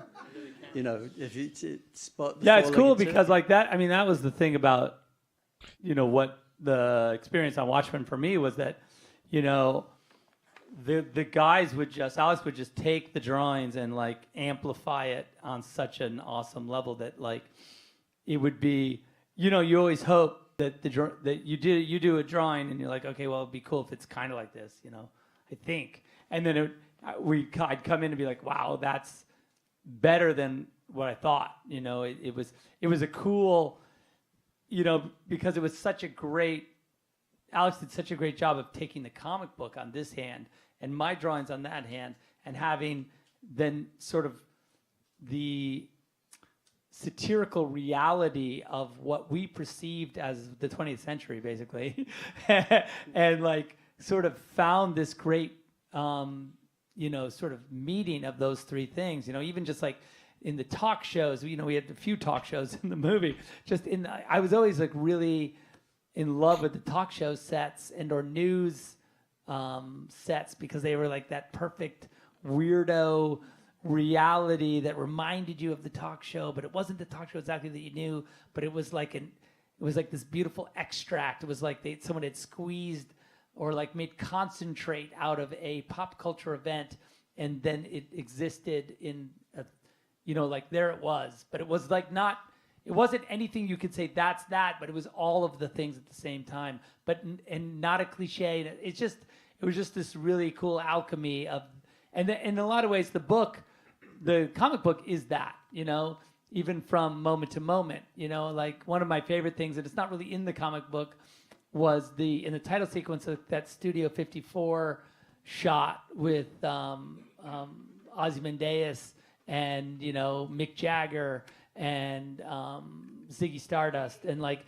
this idea that like you could extrapolate the why of masked vigilantes being in this sort of like flamboyant costumes based on sort of excess and glamour and fashion, and like this weirdo like juxtaposition of like also New York City in the 70s. It's just like a cool, I don't know, like those are the kind of things that I just thought were like really amazing. So yeah, that's cool. I don't even know. Watchmen's a great example of the process, isn't it? Because it's, the comic book was the first time I realized that a comic book was, I mean, Watchmen, the comic book was really 5-dimensional. There's so many stories. When you're looking at a page, the stories go crosswise and left to right and right to left, and then there's embedded clues like 4-legged turkeys. And yeah, that's wild. But to make sense of that, you've got to really dudes is really complaining because a company is explaining their game too much. That drawing is like how News the hell at do you 11. make a movie out of a Fucking world as tripping complex as out. that it's that kind of Yeah, people fine just need to dead that weaving through and complaining pulling out shit, what- man. what really matters. That's what everybody's But the good at comic book then nowadays. for us Just becomes a complaining about fantastic, something they don't like it. visual Not source, get rid of because it. You've got to support the. These guys are the, talking the too much about iconography their and game. the Just kind of, hurry up and release it. surreality Like, of mad all disrespectful, bro. I would cut it disrespectful out. as As ever. in my drawings, we living in and a like literally, if society you look at, wise. I don't know, I've probably shown it a couple times to a lot of people. Have probably seen it, but like if you look at the drawings I've done of the title sequence of Watchmen, it is a weirdo collage scrapbook of it's frames from the graphic novel and like pop culture and like whether it be like Norman Rockwell or the Enola Gay or whatever it is, like all the things. It's like this really Ouija, all the stuff, and all the way to Action Comics. It has its, because that comic book and that piece of mythology is linked back to, because it deconstructs comic book heroes, it is self-reflexive. So it says, okay, it doesn't acknowledge that, or it does acknowledge, but kind of pretends like it's not a comic book, so it has this amazing, like a bit, it's like, it's saying that reality, like just the simple fact that in that world comics don't exist, and so pirate comic books are the comic books, right? Pirate heroes are the superheroes because superheroes are real. So like that little game of deconstruction is the game that we then play with every single thing, like on every level, every idea, every like nuance, whether it be nuclear war or war with the Russians or Doctor Strangelove and all the things that we kept mixing into the pot were all meant to make the original sort of thesis of the comic book, reinforce it. And I think that was a super fun.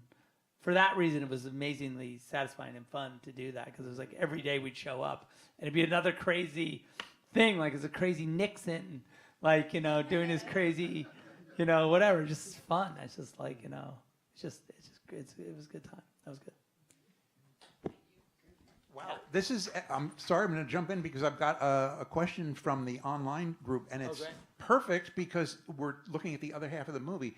They're asking about, and this is for Zach and Debbie, your amazing attention to sound design. Because everybody goes, oh, well, Zach, he's a visionary, The sound design is extraordinary, and there's obviously nothing in there by mistake.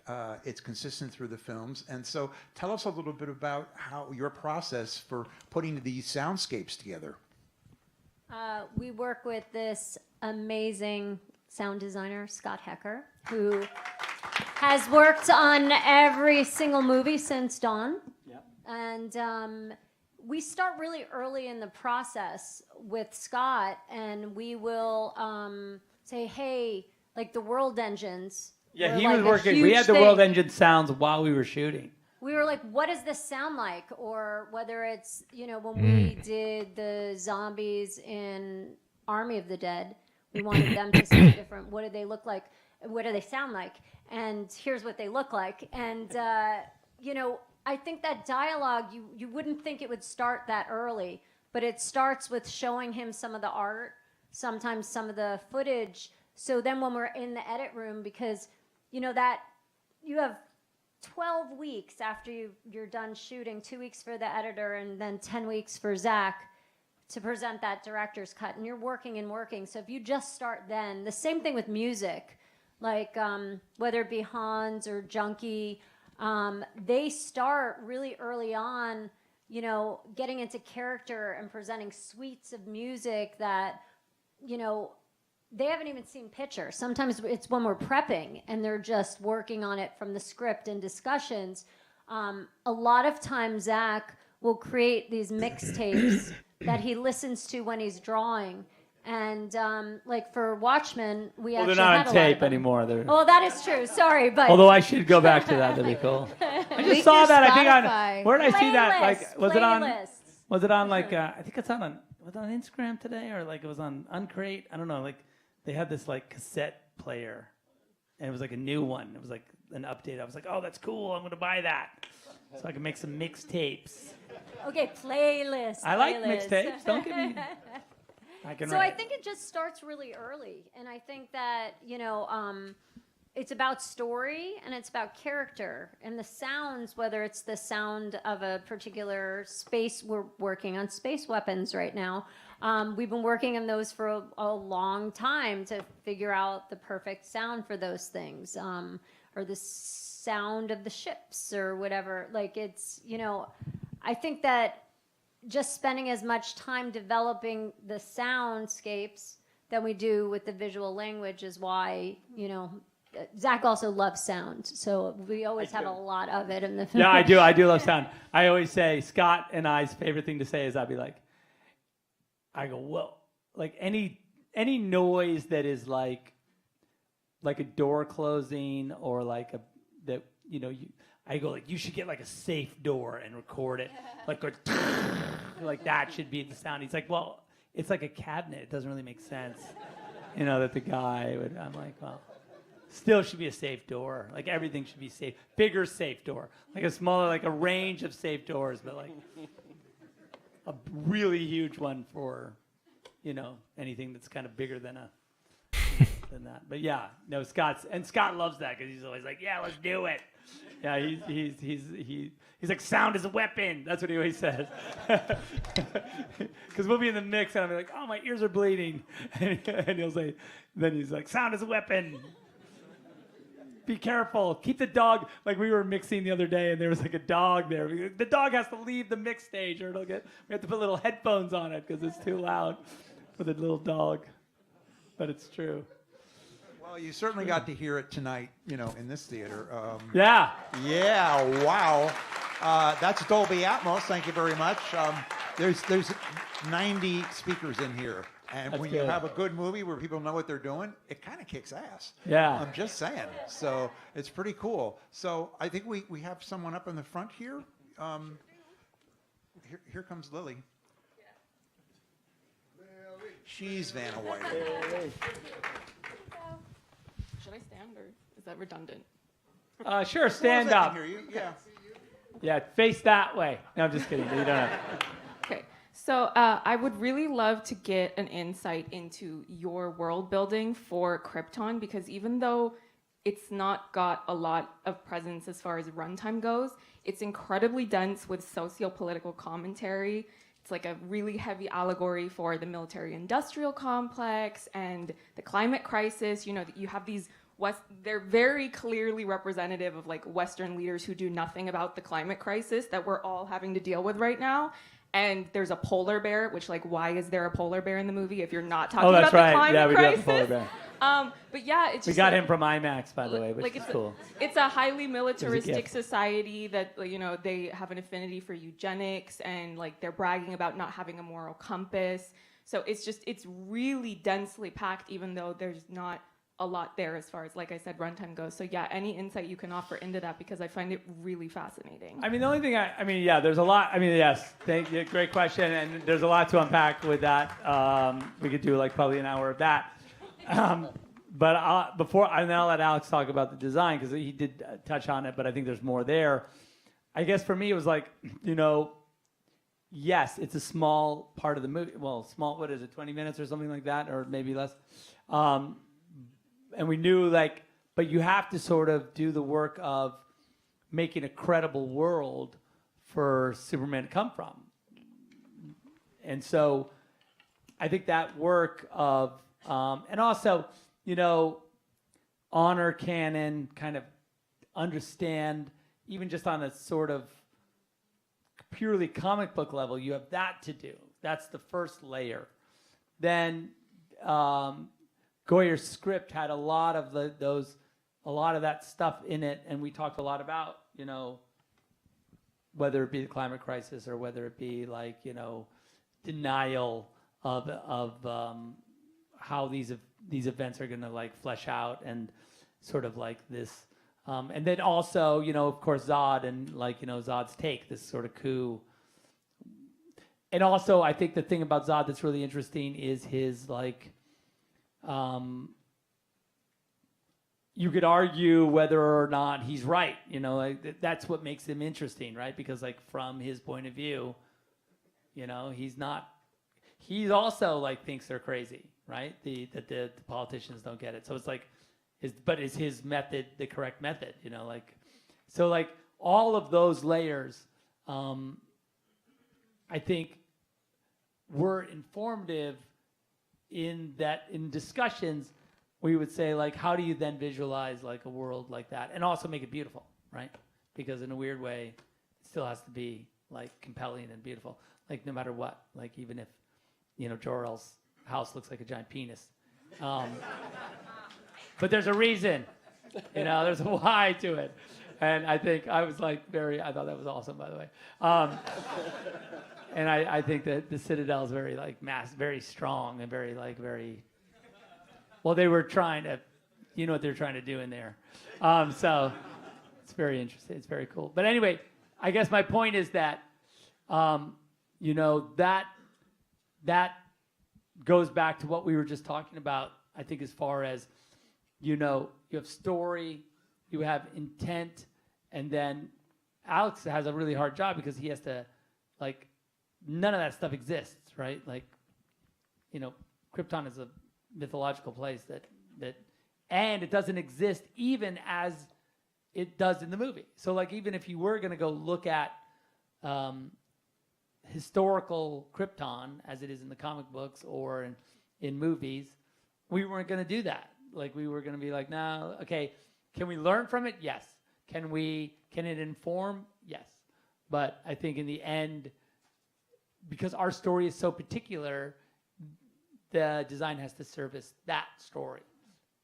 But of course, without denying and or contradicting the canon and tradition in some way. So it's that's the challenge anyway. Yeah, we talked a little bit about the form language, and there is a lot of penis in there.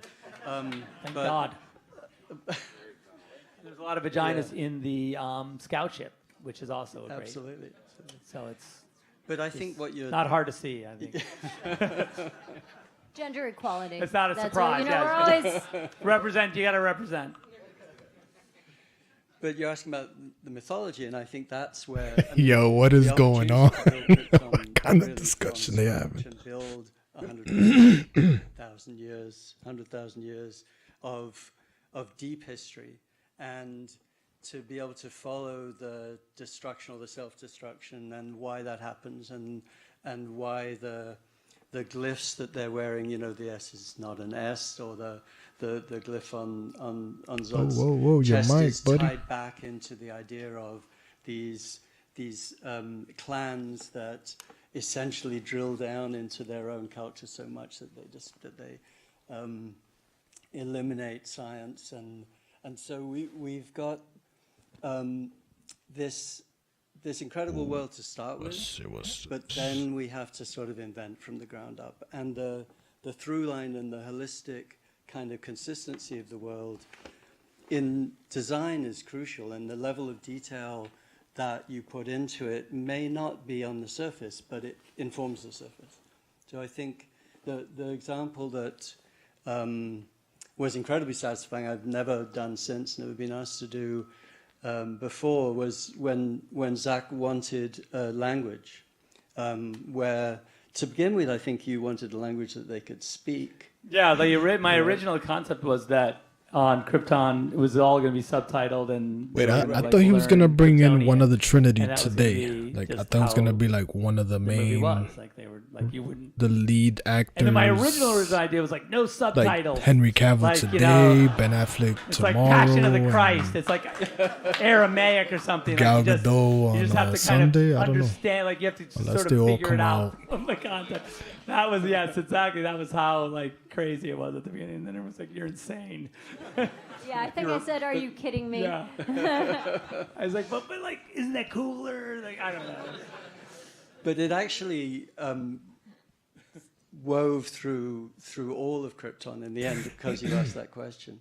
And then we hired a linguist anthropologist who invented an entire language from the ground up and a numeric system, and it related to the idea that the object was so important in the society that it created or changed the structure of the sentences. So if you have your Krypton dictionary, you can actually decipher a lot of the you know, the writing on the objects, because it's all real, it's all translated, it's all based on the language that Zach wanted them to speak, basically. But then it informs the visuals, like the S informs the visuals. The shape of the language embeds itself in the shape of the biology lab and actually the creatures, and particularly the ships, because you're right that Krypton's there in the first 20 minutes, but the design of the ships and the behavior of the ships and the costumes, that weaves through the whole film, and you never forget Krypton because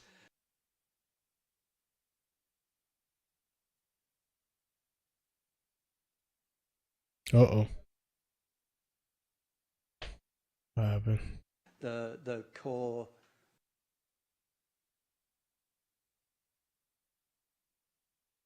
What's going on? That's not on my side.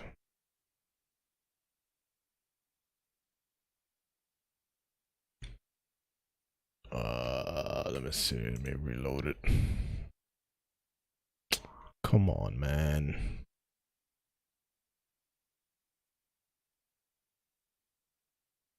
People consider the action genre to be a boys' club. However, I believe your films depict women as powerful and autonomous and contain many nuanced examples of gender theory.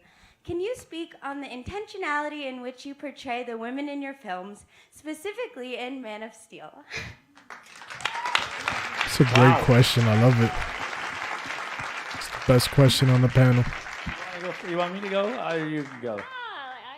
I'm going to go on this Okay, one. good. You know, I think what was amazing when we were talking about the characters and working with David Goyer on the script was that I think traditionally Superman was always saving Lois, right? And I feel like This one. in our I got this one, my they guy. save each other. She saves him as much as he saves her, and I think that was really important. Yeah, just you know, put the mic down.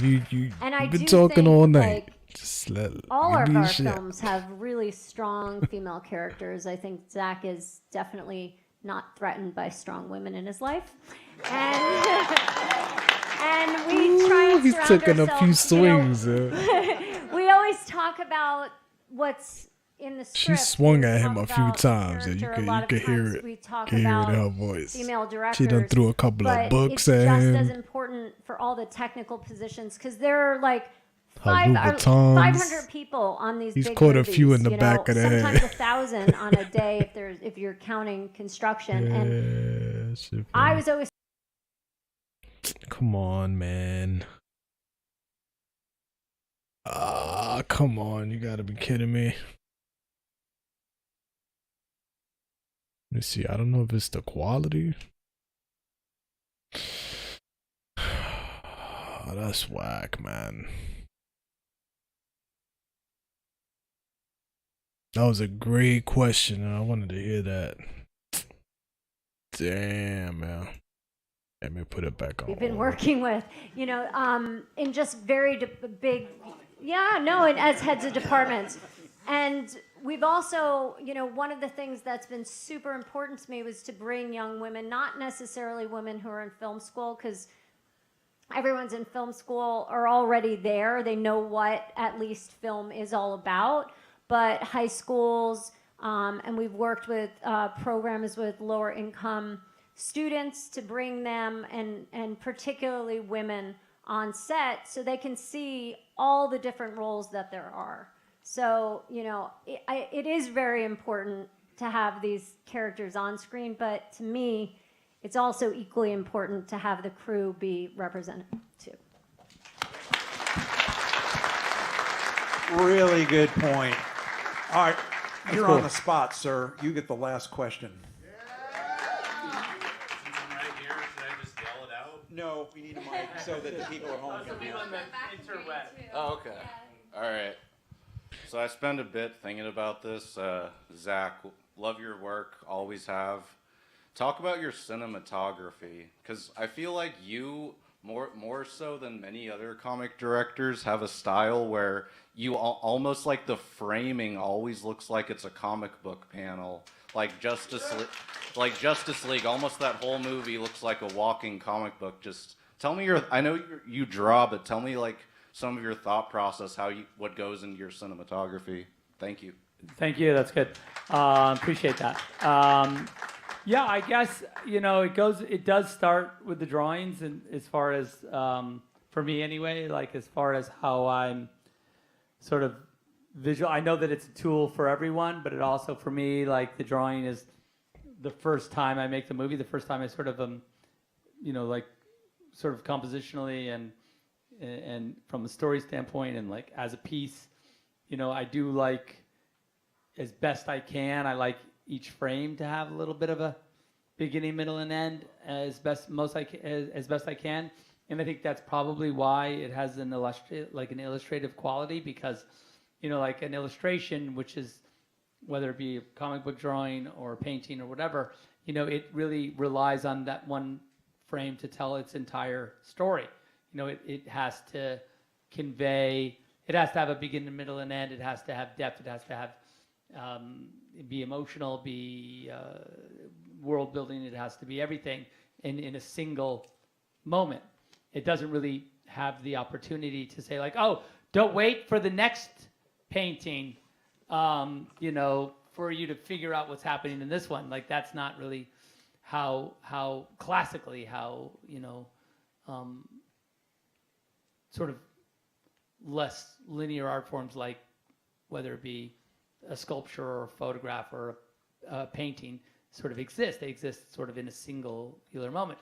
Film, of course, and other sort of mixed media that expresses itself across time or expresses itself in multiple images or multiple environments, whether it be like installation or whatever, can exist as a sort of progressive like experience, like as you move forward, like, oh, you're getting more information.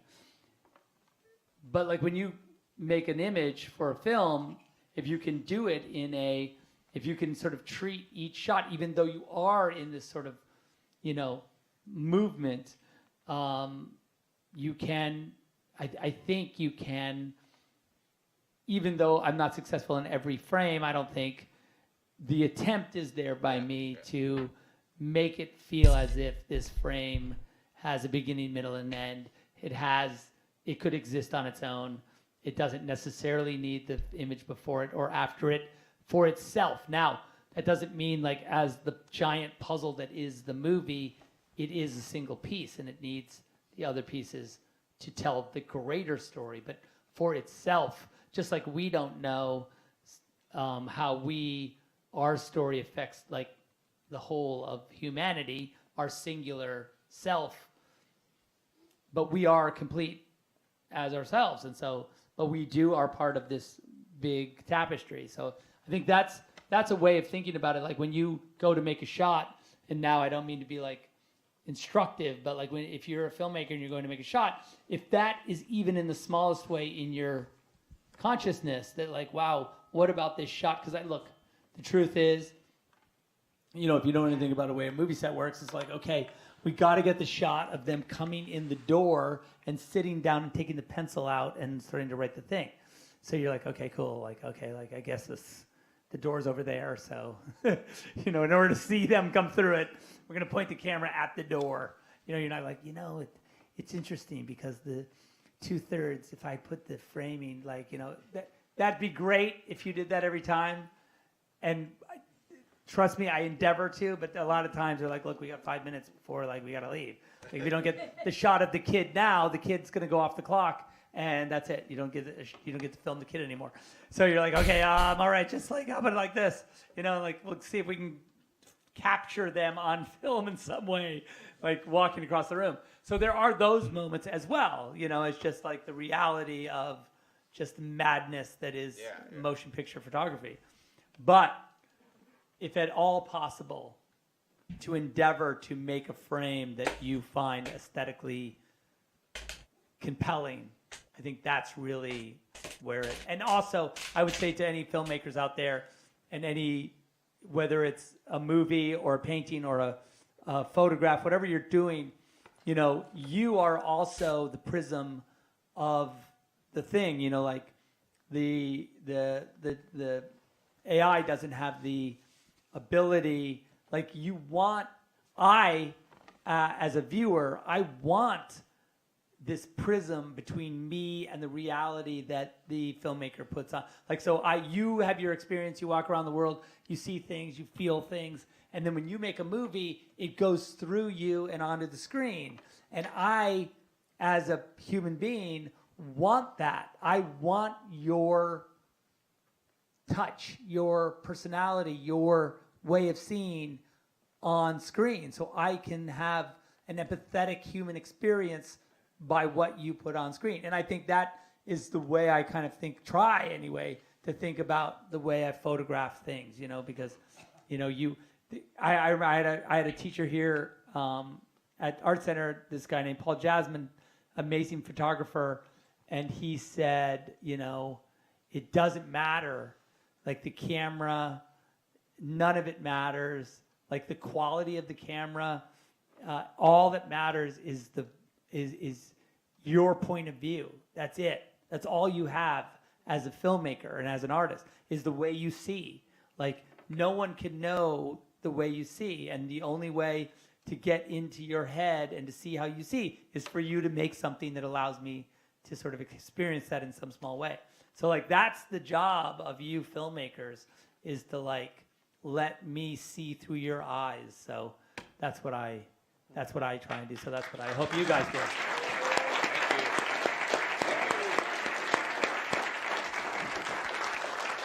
That is awesome right there, and so true. So I'm going to wrap up my part of this by just giving you guys a quick story about what it's really like in film school, and then I'll lob it over to Zach and Debbie, who can kind of close us out. So I heard this from one of our instructors a few days ago. They were in a classroom in this room screening their work, and because Zach and Debbie and Wes were so instrumental in getting this going, the conversation turns to Zach.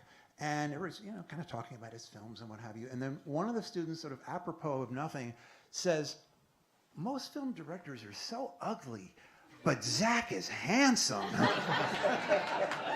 That's nice. I thought, okay. Yeah. That's a good way to end this whole conversation. Wrap it up with that. I don't think it's really kind of... Beautiful man.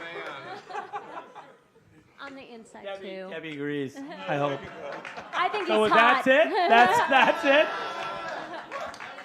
Although I did say to the... I don't know what that has to do with film school, but that's cool.